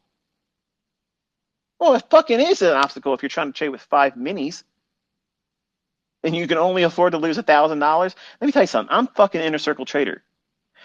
If I'm trading 5 minis and I can only lose $1,000 or have drawdown at that point before I'm stopped out, I have to be really fucking dialed in. And look at this market right now. Look at it. It's funky. It's wonky. It's got all kinds of little fucking shitty, quirky things that's going on in it. You have to be realistic, folks. And if this is all about making money, not dick measuring, this is how you make money. One fucking micro contract. And you can only trade one micro contract in addition to that when you make $2,000. So if you make $2,000 and you make another $2,000 after that, you have made what? You have $6,000 in play. 4,000 of it is realized gain. Now, at that point, you can trade with 3 micro contracts. So now you're trading with $6 per point on NASDAQ. So your scaling is your stop loss. Listen, folks. How many trades could you have avoided being stopped out or being scared from holding anymore if you can afford to use a 20 handle or 20-point stop loss on NASDAQ? And it only takes $40 from you if you're wrong. But you stand to make $80 if you're right. You got 3 silver bullets a day. But I can't trade London. Okay, find one that works. But I can't do, then you have to make changes in your personal life. I can't fix every fucking thing. These are the rules, okay? You have to bend to them. They don't fucking bend to you. That's what a trader is. The trader is a person that follows the rules, and the rules are there to fucking protect them on the long term. If you can't see that, you can't fucking trade. Period. I don't give a fuck who's telling you any otherwise. That's the reality. You have to have discipline. You have to have control. And the only way you forge those 2 things is to operate in the realm of having rules. And I'm not going to sit here and blow smoke up your fucking asses and give you all roses and candy bars and say, it's going to be so easy. Look, you're never going to have to fucking worry about doing anything that's complicated. It's going to be hard. It's going to be fucking extremely hard. It's going to be hard for you to follow the rules. It's going to be hard for you to find a way for you to get in front of the fucking charts, because guess what? A lot of you are afraid to just be wrong. Let me tell you a story. We're not done talking about the model. And it's not ad revenue that I'm holding you here for. Remember, this is a Twitter space. I don't make a dick off of it. And I'm spending my Saturday with you. The other day I was trading, I was short on NASDAQ, and my youngest was sitting with me, and I said, look, watch this. We're going to watch it go down below these relative equal lows, and it's going to draw down into that little area right here, pointing to the chart.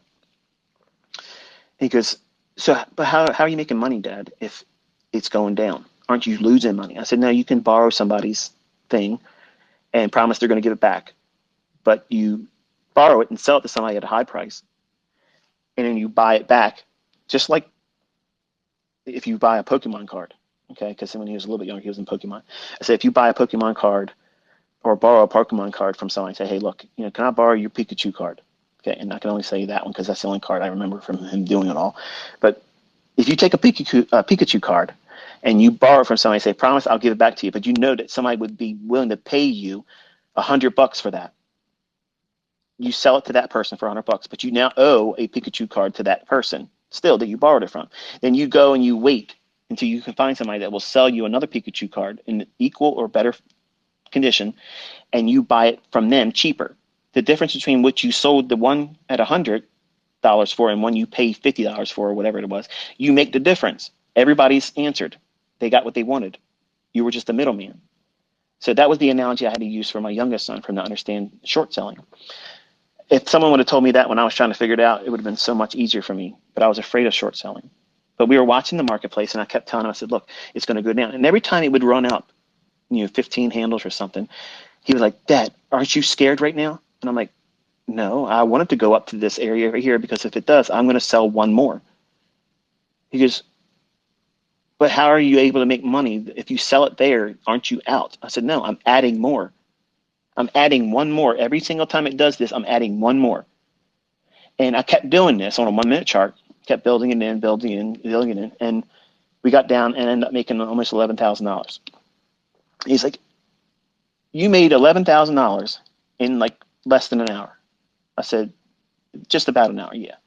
He goes, can you do that every day? I said, I can do more than this every single day. But there are days where I will try to do this and I'll get hurt. And then I'll have to wait until the next part of the day. And then I'll do whatever I did in the morning. I'll do half of whatever I tried to do in terms of the size. So if Daddy's trying to trade with 10 contracts, I'm only going to be able to do 5. So that way, if I do take a loss, I can't lose the same amount of money that I lost in the morning. So I have to control the amount of exposure to the risk. Because if I offer the same amount, or I make no approach to trying to stave off big drawdown, which is where we lose money and the account just keeps dwindling down, you have to make plateaus in your drawdown and also control your rate of acceleration in profiting. What? Yeah. I teach you how to mitigate drawdown and keep it controlled. Every time you take a loss, you use half the leverage that you used the previous time. And then when you make 50% of that previous loss back, then you can go back to what that leverage was, what you took the initial loss on. If you really want to be conservative, you have to make all of that loss back before you can go back to that previous amount of leverage. That's not sexy. Those videos and those lectures, even when I was in my private mentorship and then people were paying me, they did not like that. But you know what? The people that make money, hundreds of thousands of dollars, real money, not demo, not market replay bullshit reports from NinjaTrader, they use this protocol to control their drawdown. It's realistic. It's real world, okay? Real money management concepts being employed there. But what you don't realize is you don't know, because you've never been profitable before. For the folks that's never been profitable, I'm taking a great deal of liberty because, again, in my mind, I'm speaking to my son, Cameron. So some of you, to get your ass all bent out of shape, you think, oh, you're talking down to me. I'm talking to my fucking son. You don't like it? Get the fuck out of here. You don't know what it feels like to be profitable. It's like a fucking drug that you've never had before. And you want it as soon as you get it, in that 30-second, 20-second initial, like your body will be vibrating that you did something, that you made money and you didn't have to work for it. All you do is push a couple buttons, and now all of a sudden that account shows that you've made money, and you start doing the math on it. Man, if I did this every hour, every day, you're not fucking trading like that, okay? But that's the kind of dumb shit I started doing when I was doing the bond market. In 1993, when I sat down, I started trading bonds. And I'm like, you know what? I'm going to try to make $1,000 a month, and then all of a sudden, I'm making half of a point in one trade with one contract. That's $500. I'm like, what the hell? Like, I just did this morning, and it's not even the end of the day. It's not even lunchtime. I don't even make this fucking much money gross on my job. And you start thinking to yourself, man, if I could do this every hour, that's bullshit. But that's naive mentality. And that naivete is going to be exasperated when you get into profitable trading because you've never been there before. And when you get there and you start winning and you finding consistency, it doesn't need to be a lot of money. The fact that you're making money, that first buzz that you get off of it, when you get out of your first profitable trade that you follow the rules with, the natural impulse and tendency is, I'm going to get in there and find another one. I don't believe it. That was just luck. That's the very moment where you have to stop, Cameron. You have to stop. You did your job that day. You're done. You're fucking done. You made more than you would have made at your coffee fucking job. And you didn't do dick. Why do you have to insist on doing more? It's just in your head that you have to do that. You are feeling the emotions. That's all. You're all hopped up on fucking goofballs, okay? And you're coming off of it real fast. That's what it's like to be a trader. But the ones that are in control of themselves, the ones that are consistently profitable, they are the ones that manage that impulsiveness, that drug, that addiction, that feel good. I did it. I beat this fucking trade. I won it. And it did exactly what my model said it was going to do. It feels so good. That small little time that you were spending in that little profitable universe immediately fades away when you look around. You're right where you were.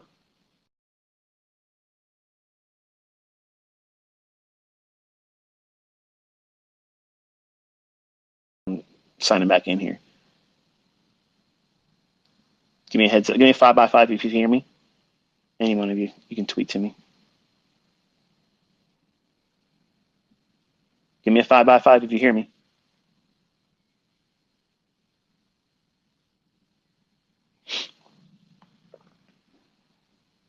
Can you hear me?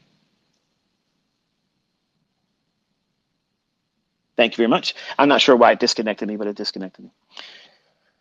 But we're back. So you have no idea what it feels like to have that profitable state of mind. And because you've never been there before and it feels really good, you're going to want to do it again. And that's exactly what Cameron was doing on the days that he made, when he made a profit.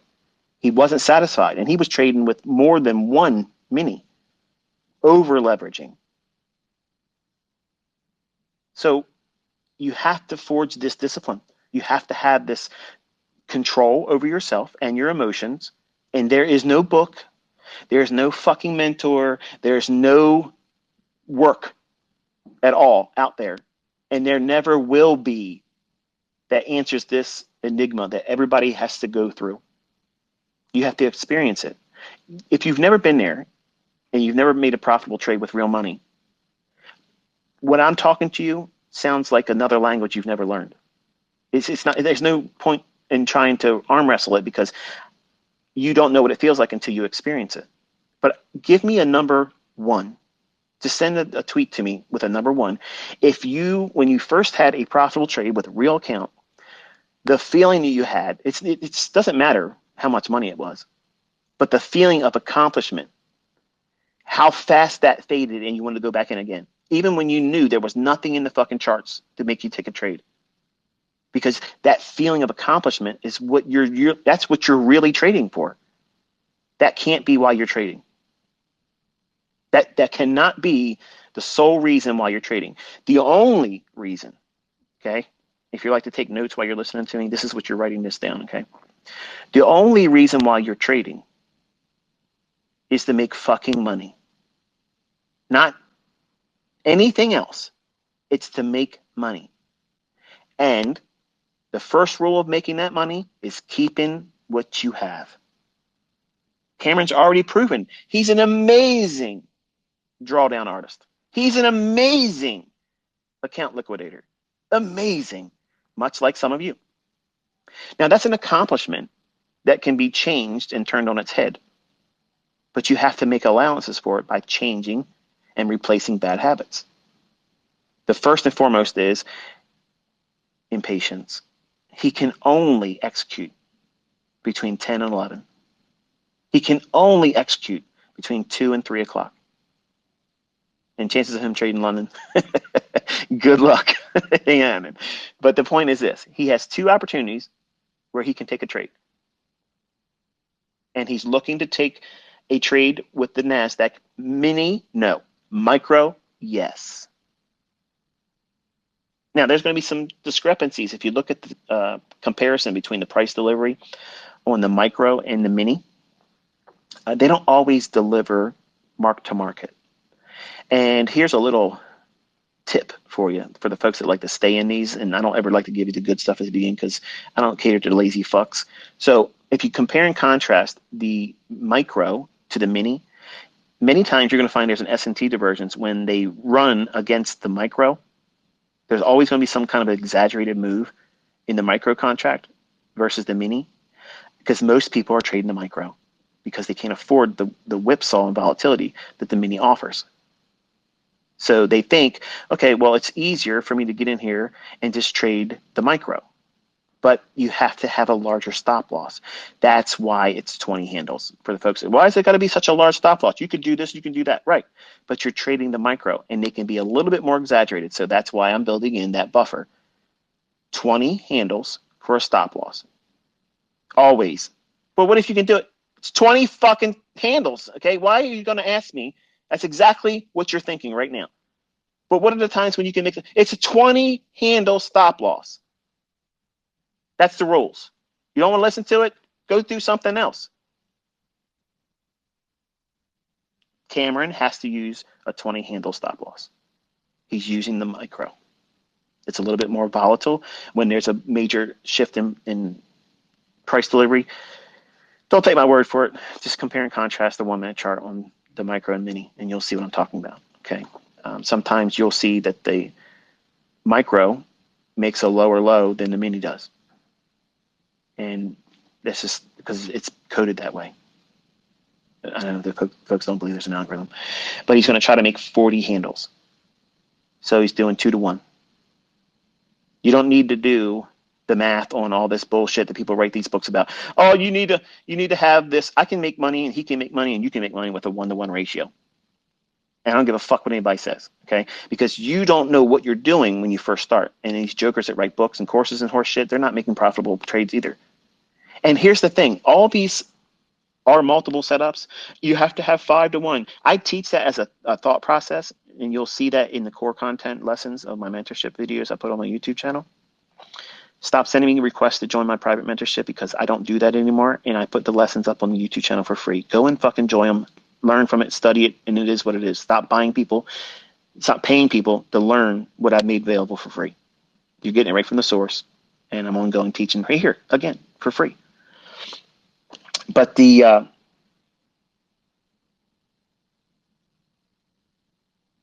multiples that people say you have to have or you're going to lose, for instance, you got to have 3 to 1 minimum, or your risk of ruin is this, that, and everything. Because they argue that you have to have that type of ratio in your trading where you risk $1 to make $3 minimum. If you can't do that, don't take the trade. Okay, that's a religion. Okay, they say I'm a cult leader and I'm running a cult here. Okay, I'm going to turn this shit around on you. If you think that you have to have a 3 to 1 to make money, you're a fucking clown. Okay, because what you're saying is you're ignoring the idea that you know or don't know the outcome of the next series of 5 trades. Even with that 3 to 1, you're assuming that you can't have a fucking losing streak of 10 trades. Think about it. When I was coming up, I had that. And I had a model that worked because I was trying to push the button more times than I should have. That's the part. That's the thing. That's the real troll in your trading. The impulsiveness. The times that you want to push it faster than it really is in the chart. That's where the real work is. And that means knowing where the price is going. Why should it behave that time? That's why I have time aspects to my trading. I cut out all the bullshit. And like I was showing you the other day with the FOMC rate announcement thing, why don't I trade those days? Why don't I tell my students to trade those days? Because the absence of precision, how else plainer does it need to be? They're highly manipulated at that time, just like non-farm payroll, just like CPI. You know, these big events, they're highly manipulated. So there's manual intervention, and you can't trust your chart. I don't trust mine. So you have to wait for that initial sandstorm to pass and then go in there and do your business. But you don't think that way until you've been burned lots of times and lose money. But once you have learned how to keep that from happening again and the effects of having lost money, you will appreciate sound logic and rules. I don't have a problem with rules. I'm a rule-based, principle-based thinker. I have protocols, procedures. I have a routine that I follow. There's a method behind my madness. Even though it may seem like it's scatterbrained, I know exactly what the fuck I'm doing when I'm doing it, and many times weeks and months before I even do it. Do you have to be that fanatical about it? No. So to remove all the bullshit that people say about me and what I teach, I have literally gave you a 60-minute interval 3 times a day where you can look for a setup. The setup requires you to know where the draw on liquidity is.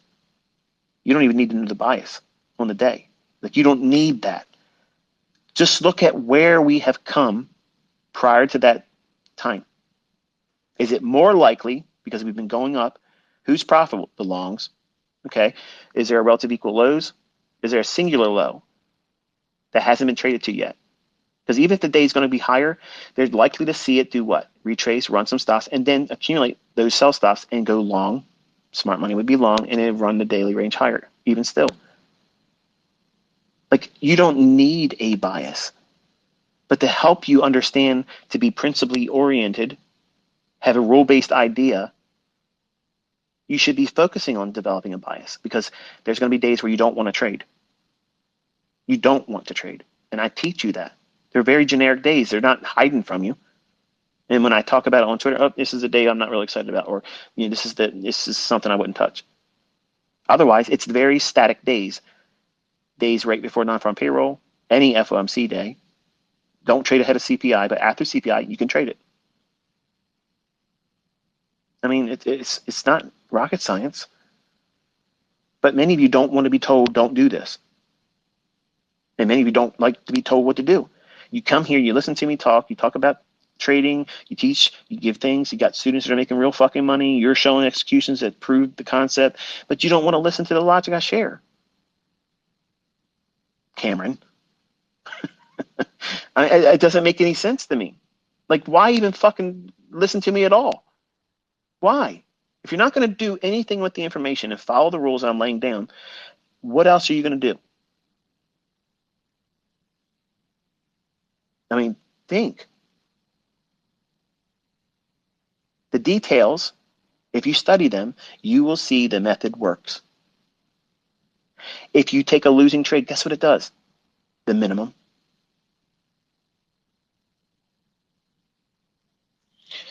I lost 40 bucks. Really? Wow, that's like fucking 2 pizzas today. 2 pizzas.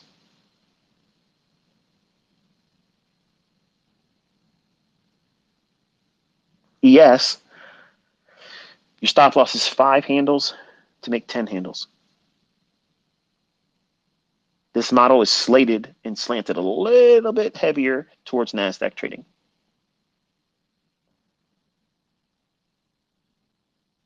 What distinguishes the time when he would trade NASDAQ or ES? The market structure that's in the chart on a 1 minute basis.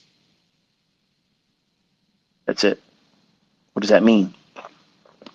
If he wants to go long on a fair value gap, say between 10 o'clock and 11 o'clock, his rules state that if he sees the NASDAQ as the 1 minute chart forms and runs up into that, if he's seeing higher lows compared to a series of candles, and I'm not talking about an institutional price swing, and you know what that is if you've gone through my core content, just in the actual candlesticks themselves. If you're seeing candles make lower lows, even though they're going higher in ES, but not seeing it in NASDAQ, order flow stronger on the buy side in NASDAQ. So when he trades down into a fair value gap, he will trade NASDAQ, not ES. Very simple filter. That's not SMT. You're looking at the individual order flow on candle by candlestick basis, ahead of the decline down into a fair value gap that he would be going long. The entry will form between 10 and 11 o'clock.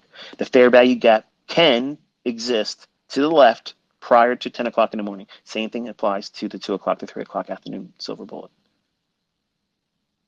If the trade idea, if the fair value gap cannot yield, if it doesn't have it in the framework to allow for 40 handles from its entry to the draw on liquidity you think is the next probable draw, where it's going to go to, you don't take the trade.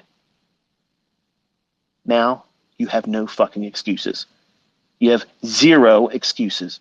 You have rules. You have limitations placed on you. The money management aspect is absolutely in fucking iron now. You cannot erase it. It's what it is. You can only trade 1 micro for every $2,000 in equity. Right now, zero equity when you start that funded account, you have a $2,000 account. You can only afford to trade 1 micro. When you earn $2,000, then you can do a second micro. That means your point multiplier for every handle move, fluctuation up and down, will now be only worth $4. But it's not going to get me money real fast. That's the fucking point. That is the reason why you're fucking broke and you can't make money. You're trying to do something that you can't do yet. Trade larger. It's not about fucking size. It's about quality. The quality of trade setup and the quality of execution and the quality of risk management. That's the fucking game here, okay? That's what everybody that's making money is doing. They're not telling you to fucking trade with 15 contracts. They're not telling you to trade with 5 contracts to do it better for you. It's there so you can blow the fuck out and pay reset fees, because there's a lot of fucking students that I'm going to be making over this year that's going to be coming for fucking payouts, and they need that money.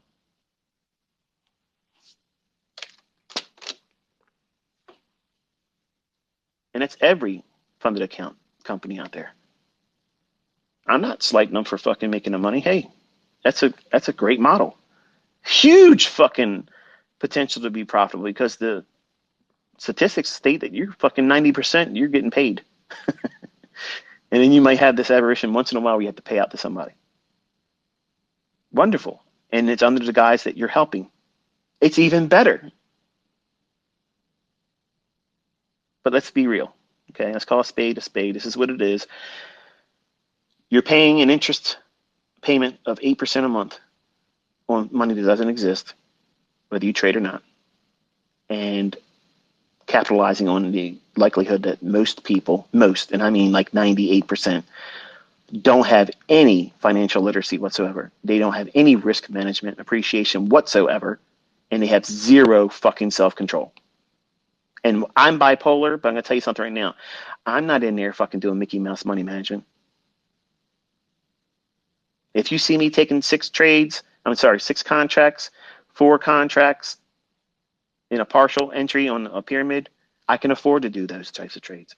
You don't see me out there doing 50 fucking contracts of gold and 50 contracts when it moves 1 more tick away from the price, and 50 contracts more on a fucking fake ass MT4 bullshit.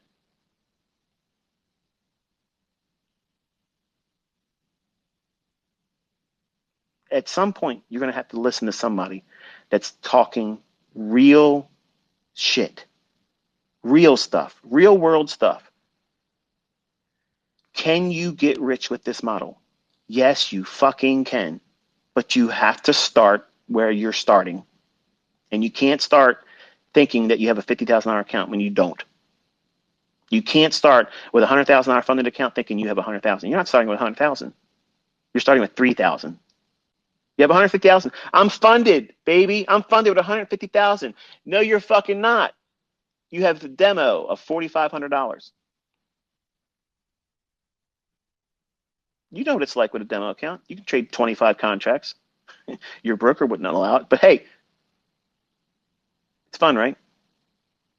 Well, these companies promise to be able to pay you up to 90% if you're right and you're in that funded account. Wonderful. I don't give a fuck what the parameters are, how many days you can be profitable. The intention is he's getting one withdrawal. That's it. And it's the one where he closes the account and we're done. That's how it's going to roll. Because the intentions are he wants to do this with his own money. Wonderful. When you get it out of this, you're going to put it into a real brokerage account. And then the real fucking fun starts.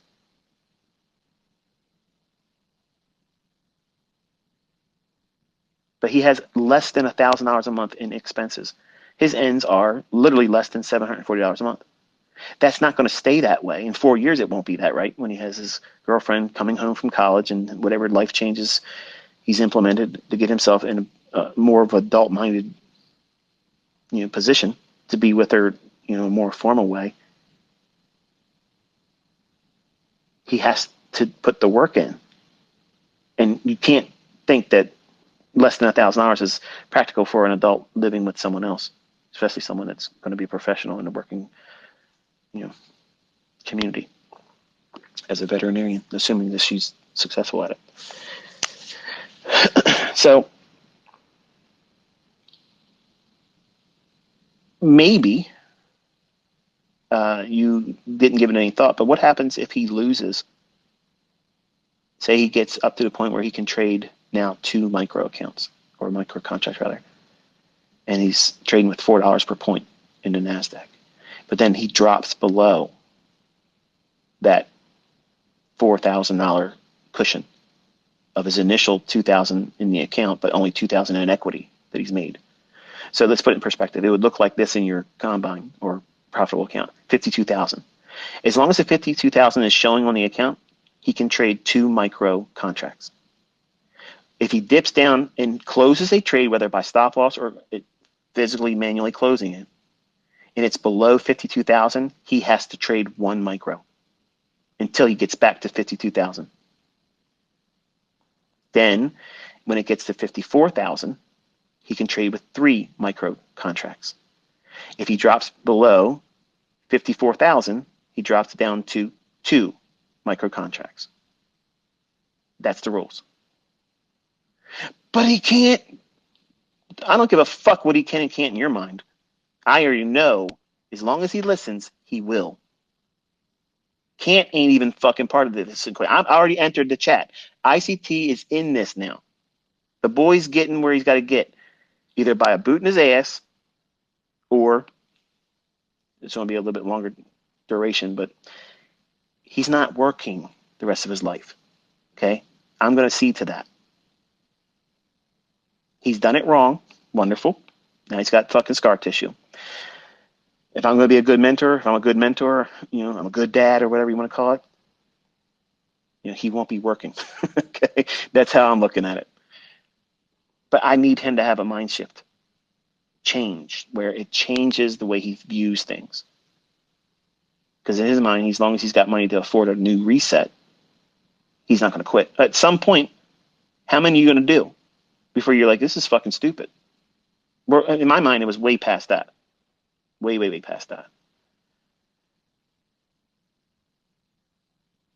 But all of you out there that are trying to trade, and you're trying to trade with mini contracts or multiple mini contracts, and you're thinking, I'm doing this right, this is so great, blah, blah. What you're experiencing is over-leveraged luck. That's what that is. And that shit ends abruptly.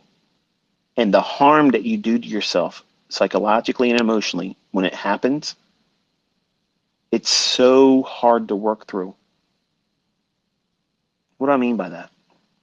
Well, when you're trading and you're trading with big money, number one, it's stressful as shit. Extremely stressful. You can't tell me that you're focusing on price action or your model while you're in that trade that's over leveraged. You're watching the value of profit and loss tick. That's what you're really watching. And every time it ticks up $1,000 more, $1,500 more, $2,000 more because you're over leveraged, you're buzzing.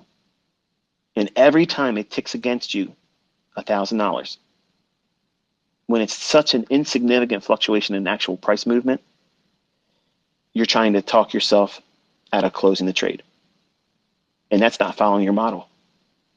If you weren't over leveraged, you wouldn't even be feeling that impulsiveness to want to close the trade or fear, oh, better close it now. Oh, if I don't close this trade, then it's going to turn back on me. Or, oh, if I close the trade, I know it's going to keep running. That's the testimony of someone that is absolutely fucking gambling and over leveraging. They're literally telling on themselves. If that outside language and dialogue is occurring and you hear them, okay?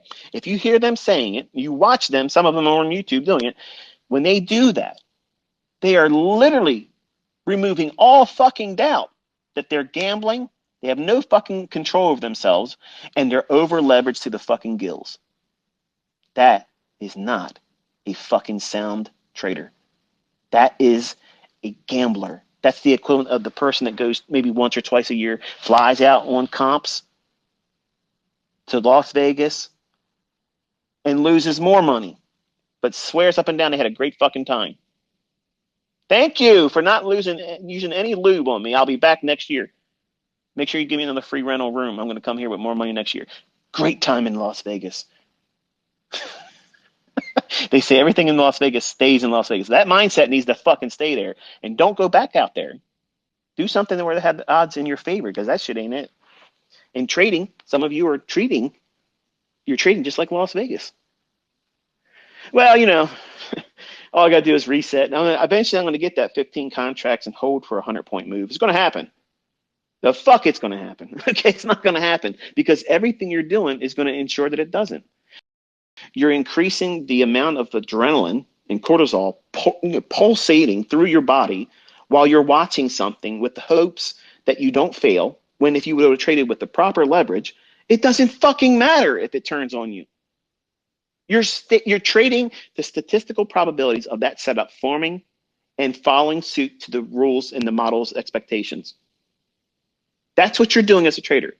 The money is the least important fucking thing. The only time money is important is when it's time to pay your quarterly fucking taxes or when you settle with Uncle Sam at the end of the fucking year. And you better be on fucking time with it.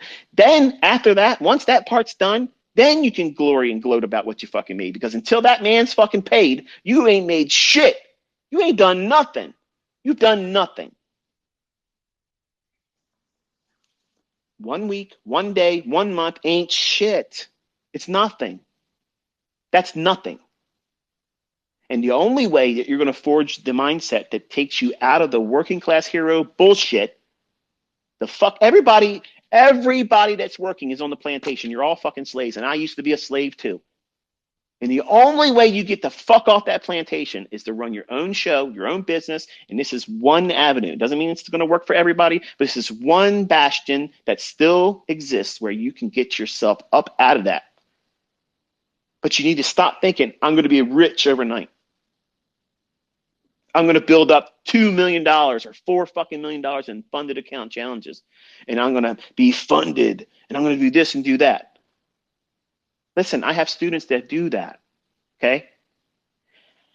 Even if they use what I'm talking about today, their trading will be a lot less impulsive. They'll be more consistently profitable. They won't have the tug of wars that's occurring inside of them. They got to live up to expectations because they made everything they're doing public. So-and-so said he's $4 million funded. He should be $8 million by now.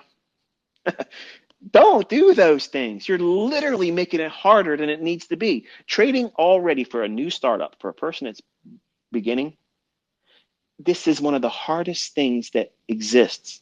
Like, it's very fucking hard. It's hard, but it's beatable.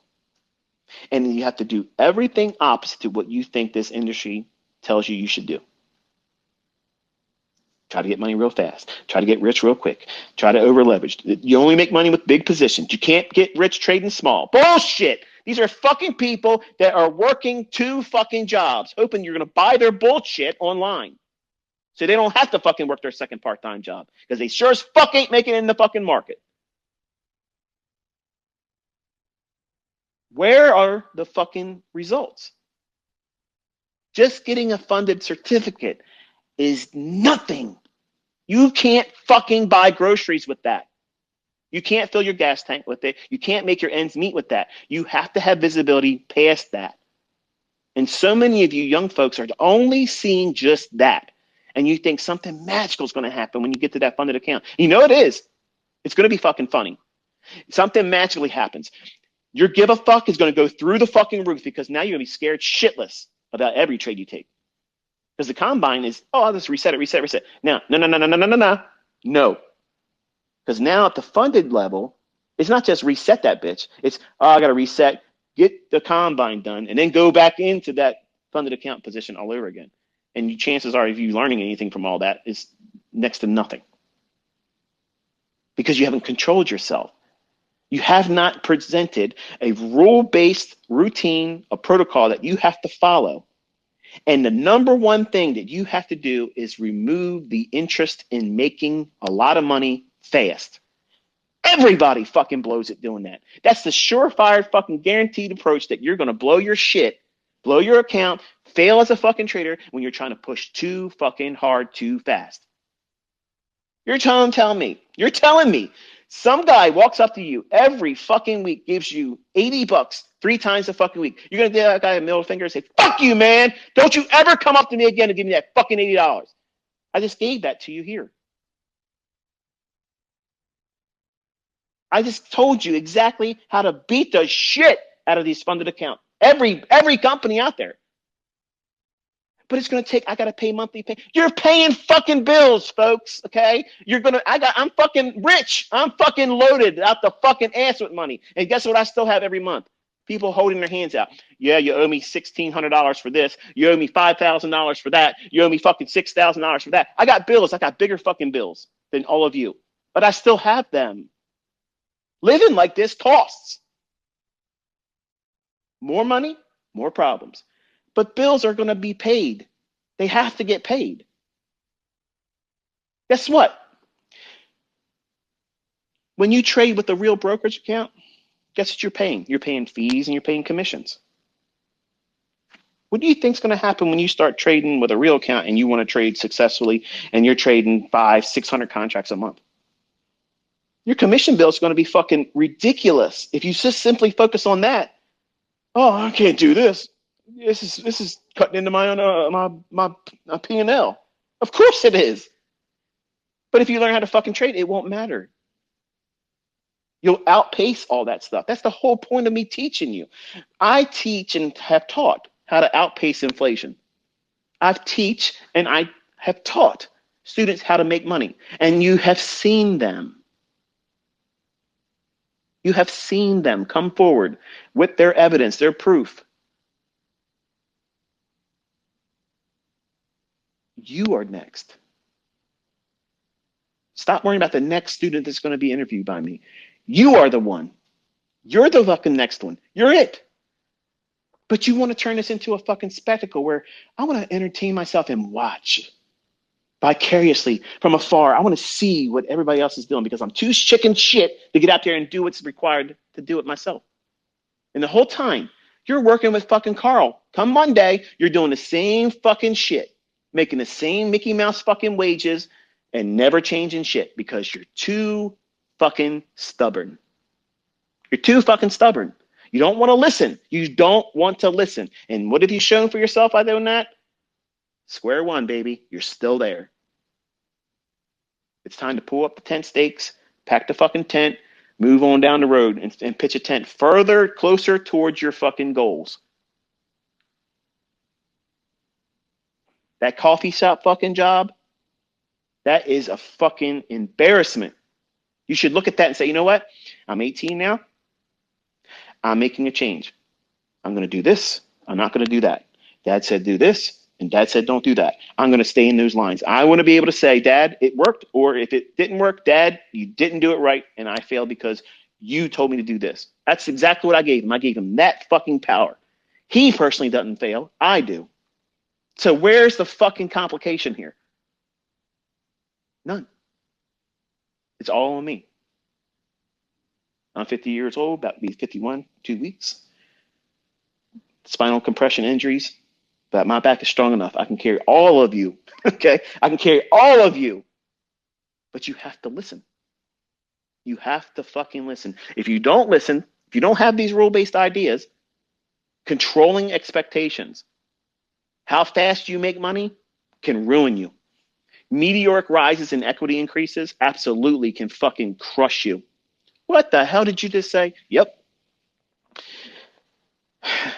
When people get into large sums of money, okay, and I'm going to give you an experience when I was a younger guy. I came from a very, very, very low income family. And I'm talking fucking low income. But I didn't feel like I was from a low income family because we didn't measure things on the basis of money. We were a family, dysfunctional, a lot of drunks and alcoholics in my family, which was the reason why I don't drink and I don't do those types of things, because I watched what it did to their lives. And I was taking note. Like I said, I was a journaler, okay? And I wrote all this shit down as a kid, and it made a great impact on me. So I saw what unsuccessful living looks like, and I wasn't going to do those things. I didn't need anybody to say, hey, your family's full of fucking failures, and if you do what they're doing, you shouldn't expect to see much better. I didn't need that. I was fucking aware, okay? I wasn't inebriated. I wasn't medicated where I didn't notice the obvious. But everybody else in my family got caught up in that shit. So I don't have a problem with someone telling me, do this, don't do that, if they're doing better than me. I don't have a problem with that. I actually coveted that as a young man. I was looking for a mentor. I was looking for someone outside of books and VHS tapes and DVDs and whatever else I can get my hands on at the time. And 99.99999 fucking percent of all of it was absolute fucking bullshit. It never fucking made me money. Not one bit of that horse shit made any bit of money for me. When I took everything that they said,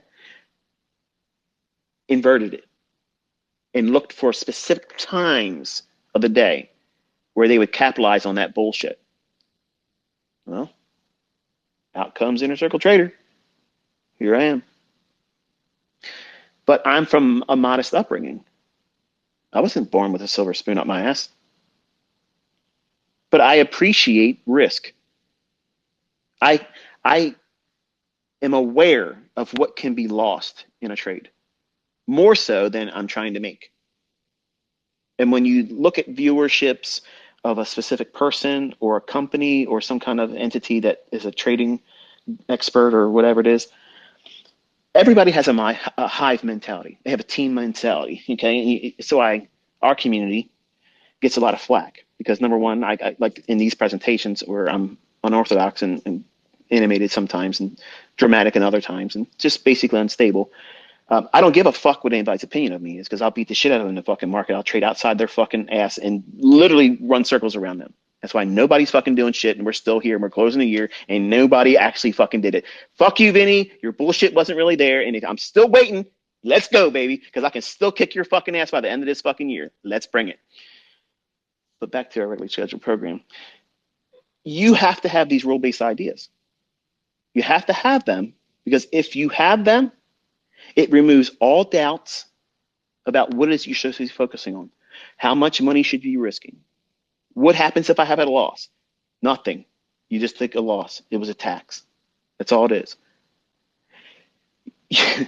When you're trading with a micro and you let that profit grow over time, you're allowing yourself, okay? You're allowing yourself to grow into new money. When I was younger, I didn't know what it was like to have money. I literally had no idea what it was like to have anything that would be considered good money. I worked menial, shitty ass fucking jobs, the minimum wage threshold, that's where it was. Okay. And then, I started my studies for computer science. And even then, I was doing a menial fucking job. I worked at a bookstore at the school. When students would come in, they would purchase their books, or they would come in and redeem them for a credit to go towards something else. I worked in that setting. And guess what I was fucking doing at the time? Most of you would have been sitting on your fucking ass playing on your smartphones or whatever, but we didn't have a smartphone back then. But if it was given the opportunity today, that's what you would have been doing. Or you're listening to your headphones like the guy that would relieve me. And when I would end my shift, he would come on and he'd bring his little fucking Walkman in and be listening to his bullshit, whatever. He's a student just like I am. You know what I was fucking doing? I was in there reading the fucking books, taking notes in the fucking books. I didn't need to buy the fucking books. I'd read them already. I wrote down all the fucking notes that I needed to do, and boom. My GPA was fucking awesome because I took every advantage of the immediate availability to what was available for resources, what was available to me in terms of time for studying. I didn't fuck around. And when I was younger, I was all in this. And the fruits of it is what you see today. Like I can literally go out there and do whatever the fuck I'm doing right now in any time frame. And it still will look like I'm doing it like I've always done. Because it's the same fucking thing. No matter what time frame, whatever fucking market, just don't ask me to do it in crypto because I won't do it. Or synthetic, what's it called? Synthetic indices. Somebody else, a lot of Africans ask me about that. I don't know what the fuck that is, but I don't do anything with it. But crypto and that aside, doesn't matter what market it is. Everything I'm teaching you, it works there. Period. There's only certain aspects between Forex and futures that has a small, and I'm talking very, very small marginal effect of time. And those being the very specific times of the day that certain setups will form. And I've already taught it. It's already in the YouTube videos. It's there. Okay. So that's what he's going to be doing. It's very specific. It's time oriented. It's running for liquidity. Where's the next draw on liquidity? He's going to capitalize on that. He starts his analysis on the weekly chart. Where's the weekly candlestick likely to reach for? Everything I've already taught you. I'm not hiding any of that. And then he's looking at the economic calendar when there's going to be a high impact news driver. He's expecting some manipulation based on that and still reach for the draw. So he's using the economic calendar in that regard. But he's not taking any trades outside of 10 o'clock in the morning and 11. But what if it's 11 and 1? He ain't taking a fucking trade. What if this trading into the fair value gap at 9:59? He's not taking the fucking trade. He's got to answer to me. He's got to answer to me now. So he has rules. He can't take a trade outside of 2 o'clock and 3 o'clock. That's it. If he makes money in the morning, he's not allowed, he's not permitted to trade in the afternoon. If he doesn't find a setup in the morning, he can look for one in the afternoon. If he loses there, okay, he's not taking another trade. What happens to another fair value gap forms between 3 o'clock end time and 2 o'clock, the silver bullet window? He can't take the fucking trade. He has a loss. He eats it. But shit. If you want to be a failure, you do make your own fucking bullshit. Stop coming to me. Stop coming to other people. If you know everything, don't listen to people that are teaching. There's so many fucking know-it-alls in the comment sections. Oh, but you should just start a fucking YouTube channel. Trade, do executions, prove that you are somebody to listen to. Fuck your opinion. I don't give a shit. That's another reason why I can't wait to get out of here in fucking November. So many fucking idiots, man. But anyway.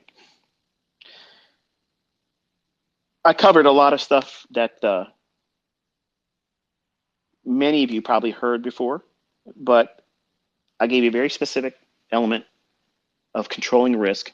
And yes, it does slow down your expectations of making the big money because, like I mentioned, and it ain't going to make sense to you until you do it. When you have your first profitable trade or a series of profitable trades, and you have your first profitable month. Okay, when you close the month out and it's profitable, and you start doing the math on that, and you say, okay, do I do that every month this year and every year going forward, assuming you're going to have that same rate of success? And you can't have that.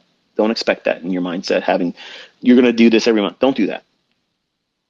Okay. I believe in setting goals. I believe in doing all those types of things. But I tell you as a new trader, don't expect those types of things in the beginning. That's a couple years into your trading. A couple years. Do I think after a year to 18 months that someone can consistently do 6% per month? Absolutely. Absolutely. For the folks that have never done any advanced math beyond rudimentary math or applied it to risk management, it doesn't matter how much you have at the start if you understand how to use compound interest. Compound interest in the hands of someone that's capable, all you have to do is find something that repeats, that's measurable, just has a statistical probability of repeating more times than not in the future, and you have a fixed position in terms of how much money you can lose. Now, I'm saying that with quotations in the air with my fingers, okay? Because for purposes of CFTC regulations and required risk disclaimers that I can't show you here, past performance is not indicative of future results, and you can lose more than you have in your account.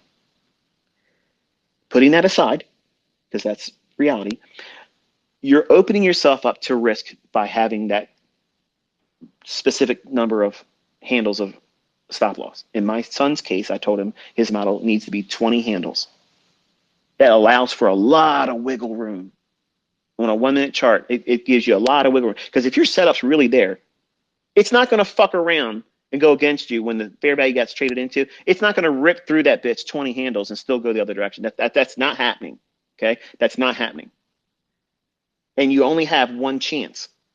So don't take my word for it. Go through the study of a 10 o'clock to 11 o'clock time interval and see how many times the fair value gap trades down to it and rips through it 20 handles and then comes back up and still goes inside of that hour. Remember, your execution has to be within 10 o'clock in the morning and 11 o'clock. Somebody's going to come in here. Oh, look at this here. It went back down to it at 11:15, so you're full of shit. Wrong. You didn't fucking listen. You can't follow rules. This is the reason why you're failing. Some of you don't need a dad. You need to have your ass kicked. You need to be grabbed by the fucking lapels and shook and say, listen to me. You are not paying attention. You're not listening to the videos. You're asking me fucking questions or pointing out things that I said in the first 10 fucking minutes. How on earth do you expect to beat these fucking institutions that run this shit if you can't even pay attention to a fucking lecture? You have to block out all the bullshit. You got to get focused, dialed the fuck in. It's not going to happen overnight. It ain't going to be easy for a lot of you. But once you get this understanding, the work's over. You just have to implement it. But you got to have rules. You have to have rules. You have to stick to that rules of engagement. If you don't stick to it, you're going to fucking lose money. And you're going to lose money to the degree where you end up losing your account. And guess what happens then? You have a hard decision. Do you start all over again, or do you pack it in and say, it ain't for me? If you have done the work of trying to trade, okay? If you tried to study how to trade and you tried to trade with money before you were ready, and because you failed by trying to trade with real money, and you do not have minimum 6 months of consistency with a rule-based idea using what I've taught or anybody else's bullshit, and you're saying because you lost money with a real account, you're done, you're quitting, you're not a fucking trader. You're doing the best thing for yourself. You're absolutely making the best decision for yourself.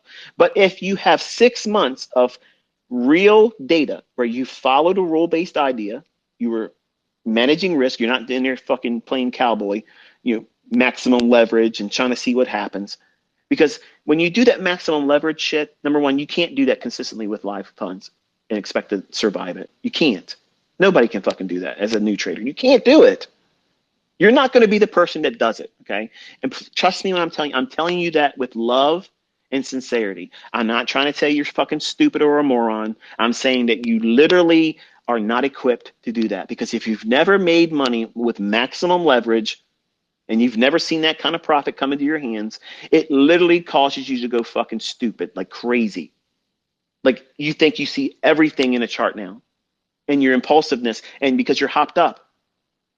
That when I say you're hopped up on goofballs, it's just a funny expression for me to explain to you that you've lost all sense of rational thinking. You have the feeling, imagine you won the lottery and it was the $750 million or $1 billion bullshit that they say that exists, and you won that. Try to describe what that might feel. You can't even come close to it because you're never going to be there. But the person that would be there, they're euphoric.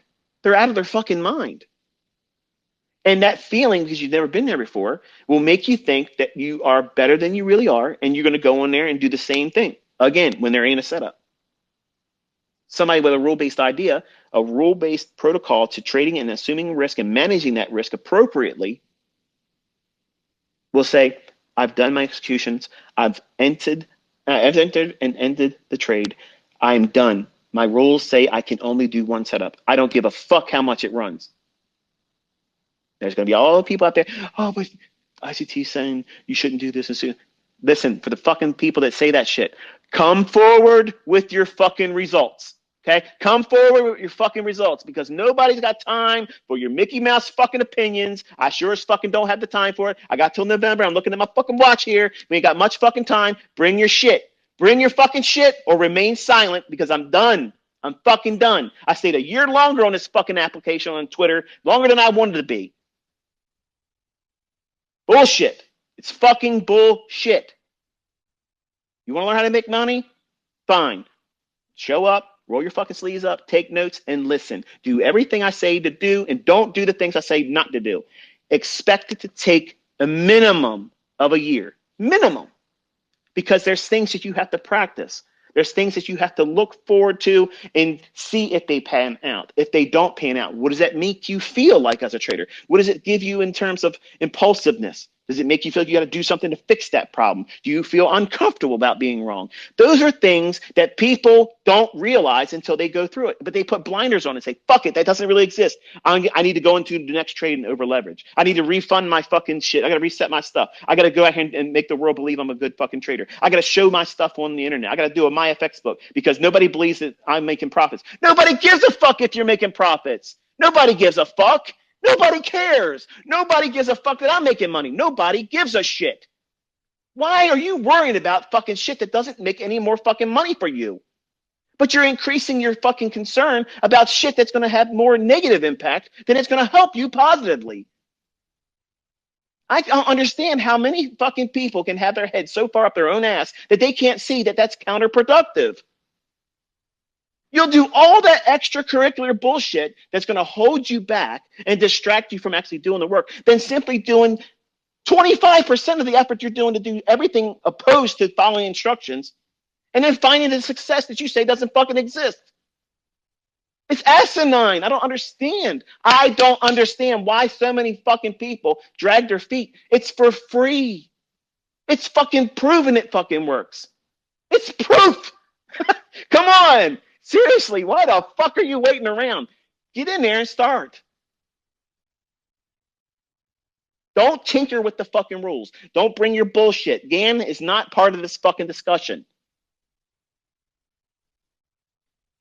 Unless I talk about it. Unless it's part of the fucking issue and the model that's being exposed, and as far as this is the time you're going to trade. This is the time where if you don't have a trade and it's this time of the day, you cannot take a trade. I don't give a fuck if anything happens after that. You can't trade. period. That right there cancels about 75% of you. Well, I can't do it because, okay, I'm not going to stop fucking being me. I'm not going to stop living my life. I'm not going to stop being who I am because a certain percentage of my viewership can't do something. You said you can't. I didn't say you can't. You fucking said you can't. Because you said you can't, I fucking believe you. I absolutely believe that you can't do it. I believe you. You don't have to argue with me. You don't have to convince me. It's a settled matter. You said you can't, therefore you can't. When you change your mind and say, I can, I believe you. You don't need to convince me. I absolutely have proof that you can. Before you get your proof, I already know you can. But I'm in a position where I don't need to be swayed. I don't need to prove shit to nobody else. The proof's already out there. And I'm inviting all of you to simply investigate it on your own, and that way you'll find it for yourself. And when you get it, even if it's the $80 win, $80 a couple times a week, you know what that does? That pays for your fucking groceries. Yeah. It pays for a car payment, maybe a cell phone bill in addition to that. And then what happens over time? Wow. You know, I'm really learning how to do this. I can now apply more effort and more equity. And then you compound that same cookie cutter approach that you've been doing with a micro account, micro contract. Now you're trading minis. And eventually dozens of them. And guess what happens then?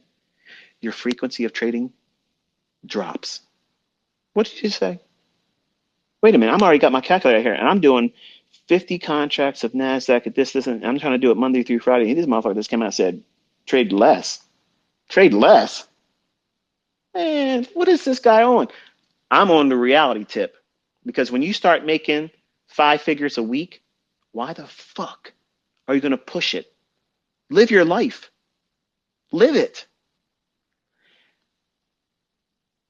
Some of you, not all of you, some of you would find the very existence that's going to be absolutely phenomenal for you, and you don't have to make $1 million a year. Many of you think that you have to be a millionaire every year over and over and over again, or you're not successful. That's bullshit. Because the person that finds their income and then a surplus income beyond that, outside of their job, and they no longer need their job and they fire their boss, I'm going to tell you, that's a person that's walking on fucking clouds right now. They're absolutely comfortable inside their own skin. And they're not the ones out here trying to prove it to anybody because they don't give a fuck. They have got a lifestyle now that they are not plugging into social media, which is 90% of horseshit and fucking negativity. They're not giving a fuck if somebody doesn't believe. You think they care who doesn't believe that they're doing what they're doing? They don't even know these people exist that doubt what they do. They don't give a shit. And that's how I've been. And I'm going back to that in November. I don't give a fuck who doesn't like me, who doesn't believe in me, I don't give a shit. But I have left my fucking legacy in this fucking industry, and you can do whatever you want to do with it. You want to shoot holes through it? Okay, come with the data. You want to come here and say, well, it wasn't as good as he thought it was. Okay, well, show us what you did and how you fucking failed at it. What did you do? Where and how did you use the information? I guarantee you did it wrong. But I took notes. I see, here's 5 pages of some scribbly ass bullshit. I took notes. It's like my son. Dad, do I have to watch all these fucking videos? What the fuck did you just say to me? What did you just say to me? Well, I'll just ask. You were just what? You were just what? The whole fucking reason why I'm making these fucking videos is for you and your brothers. I don't need to do these fucking videos. I'm doing it in case something ever happens to me. My mindset, the things that I codified are actually accessible to you. You won't even understand my fucking journals unless you listen to this shit.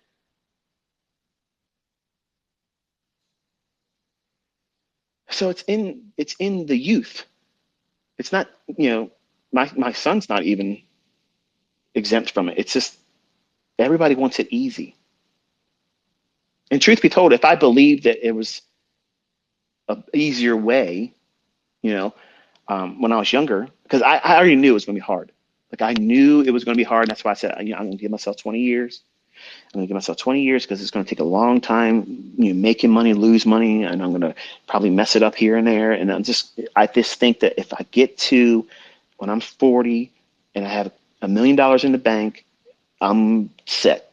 Now, mind you, I'm thinking I have a house. Doesn't need to be a big house like this one. It just needs to be a house and a car or two, and maybe I have a dog and I have a wife and some kids or whatever, and I'm comfortable. I'm not trying to live above my means. I just don't want to have to work when I'm 40 years old into the grave. That was my plan. That was my goal for myself. It wasn't get rich. It wasn't drive Lamborghinis. It wasn't any of that stuff. It wasn't a jet set life.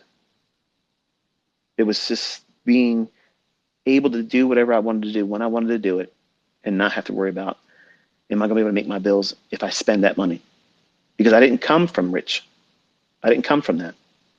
And when you start making money and in the visibility of being able to make more money that wasn't available to you, like your mind is closed to that.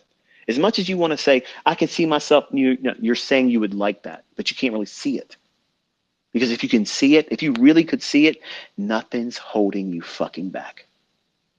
Not anybody that's doubting you and your family or friend circle, and anybody online. None of that shit's going to be an impediment. Nothing's going to slow you down. You're not going to hear the bullshit that anybody's going to say about it. And that's exactly what I felt when I was 20. November 5th, 1992 at 9 p.m. on a Thursday evening, I cracked that book open. And when I was done reading it, and you're probably asking for the first time if you're listening for the first time, what book were you reading? It was some piece of shit book written by Ken Roberts. I spent too much money on. It was supposed to be a course on commodity trading. And it was really just an introduction, very, very oversimplification of something that would have otherwise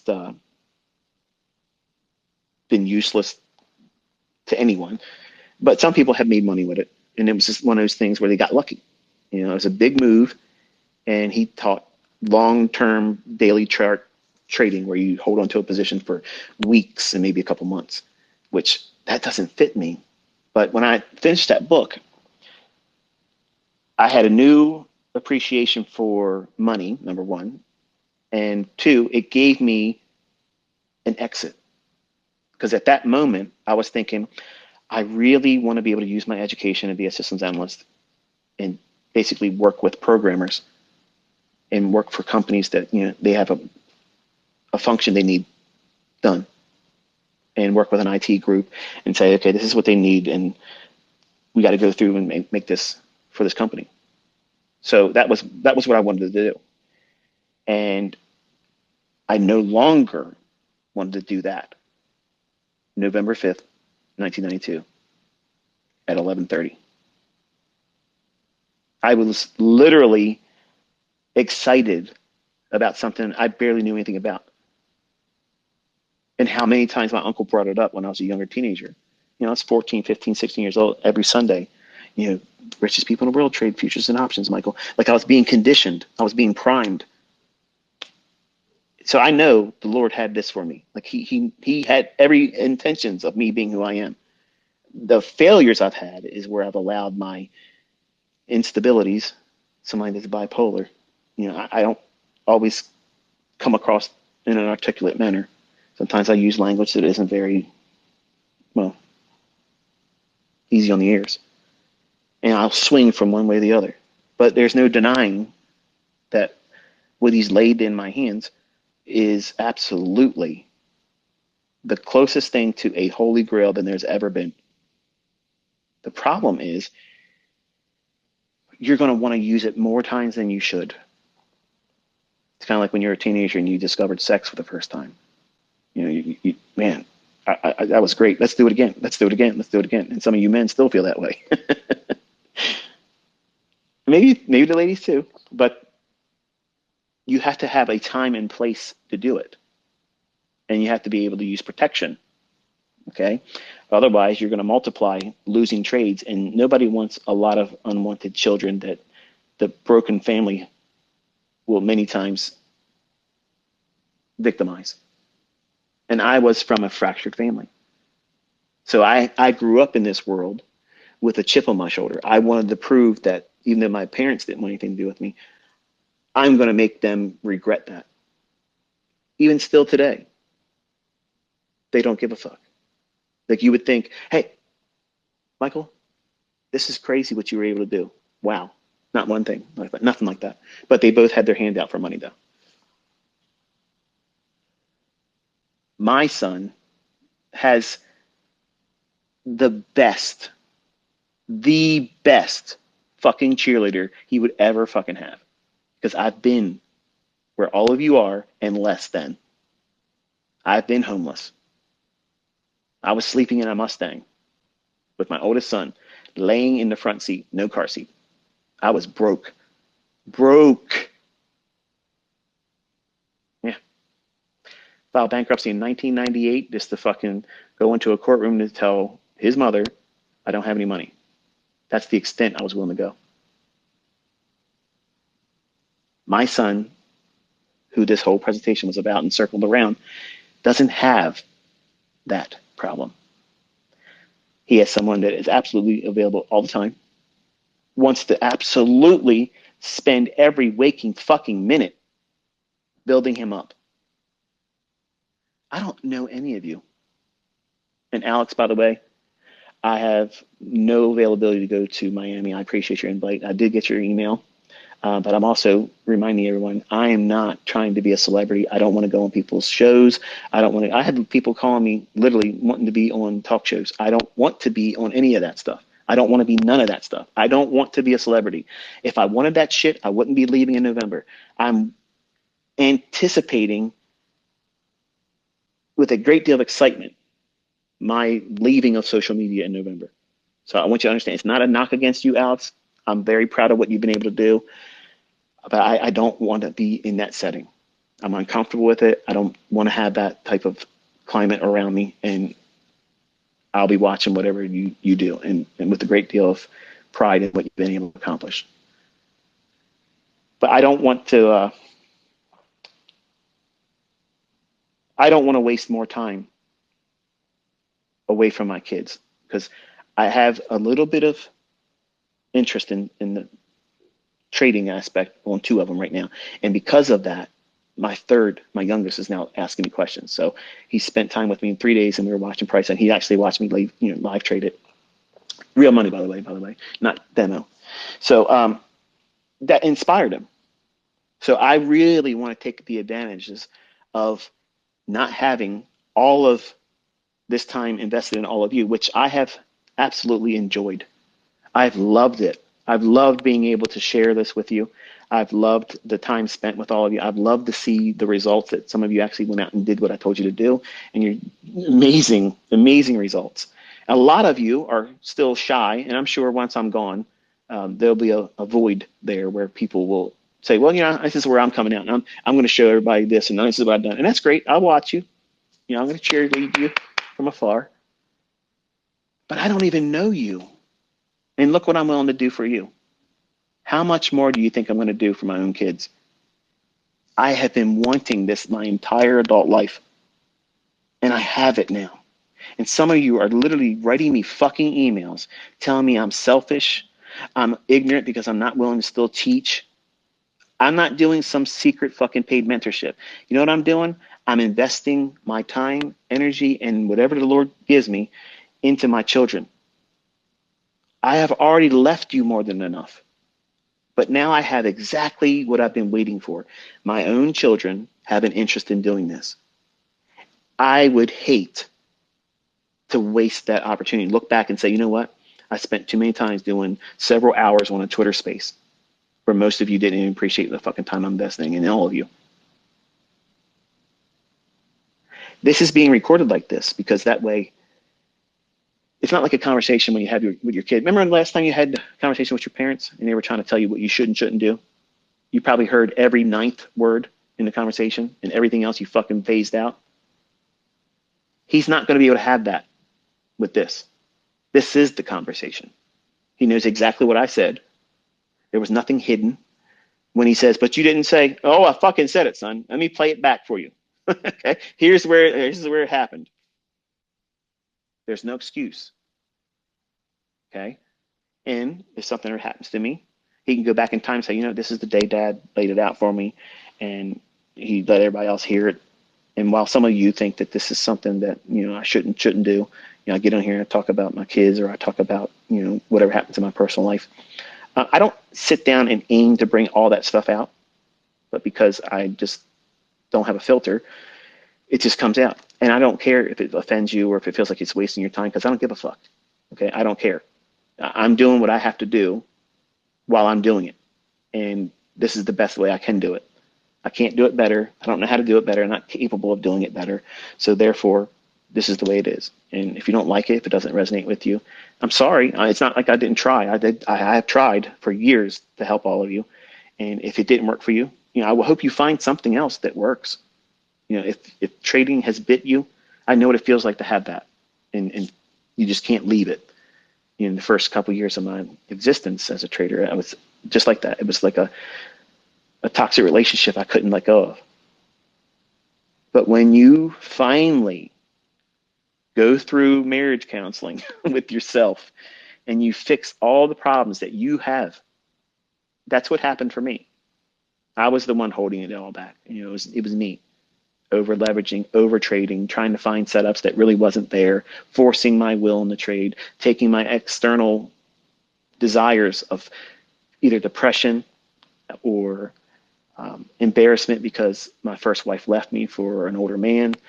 All those things were problematic for anyone, whether they had the same mental baggage that I have or not. That's a hard pill to swallow. And then on top of it, your parents don't want nothing to do with you. And then you lose the only parent that you had or envisioned as, which was my grandfather. So I had all the fucking recipe of a comeback underdog story. And none of that is an excuse for me to lean on and say, that's the reason why I couldn't make it. It was always me. It was always me. It was my reactions to all those things. All of you had things done to you. Some of you have had worse physical things done to you than me that have scarred you. Some of you, you don't have any knowledge of who your parents are. You maybe you discovered that you were adopted, and it's like, why would my parents even just give me away? How could you do that? Yeah, I get these types of emails from students, and it holds them back. You can't change that stuff. You know, just like Cameron, he can't change the fact that he had that many attempts and that many failures. So he wrestles with that. Well, you either grow past that and say, okay, that was just a moment during this journey. I stumped my toe there, but it didn't put me in a wheelchair where I can't walk the rest of the way. You're literally going to have this in the rest of your life. You're going to have drawdown. You're going to have periods where you just can't find your groove, and you have to give yourself permission to stop trading. That means stop for a week or two. Don't try to push it really hard, and don't take external reasons for you to want to feel better about yourself or mask an uncomfortable situation you may be going through in your personal life. Maybe a divorce, maybe it could be a number of things. Whatever it is that's making you feel like you need some kind of distraction from that pain or that misery, the worst thing you can do is take that to the marketplace and say, here, reward me for doing this and make me feel better. Like you're picking up the charts and rubbing it like a genie in a lamp, and like, answer my wishes, you know, do my bidding, answer to my will. And you're not even looking at it objectively when you're like that. You're in pain. You need some kind of, like I said, perfect distraction. And I was doing that in the beginning. That's most of what I was doing every single time I traded. And it's something you don't identify until you hit rock bottom. Not once, not twice, but a few times. And if you still feel like you want to be here trying to learn how to do this, you are a trader. You just haven't found your consistency or the model that fits you yet. Anybody that says, I quit, I'm not doing this, but you can't imagine living life without doing this, you're lying to yourself. You're lying to yourself. So just admit the fact that you're at a point right now, you're frustrated, and that's normal. I quit dozens of times when I was younger, but really that was a code word for I need a break. And that break only was long enough until I had enough money to put back into the account. It's the way it was, folks. That's exactly what it was. And you should be encouraged by that. Because I don't want to be the catalyst to talk anybody out of doing this, because I think this is one of the last best opportunities to become extremely comfortable, but with the potential to make whatever you want to make. But you have to be comfortable accepting periods where you lose money. And it might be a series of them. And if you can't control yourself, if you can't identify the fact that, okay, I had a losing trade, I want to get that back. I'm mad. I'm regretful. I didn't see it like I should have. Okay. Is that the proper state of mind before you put on a new trade? Fuck no. So you stop.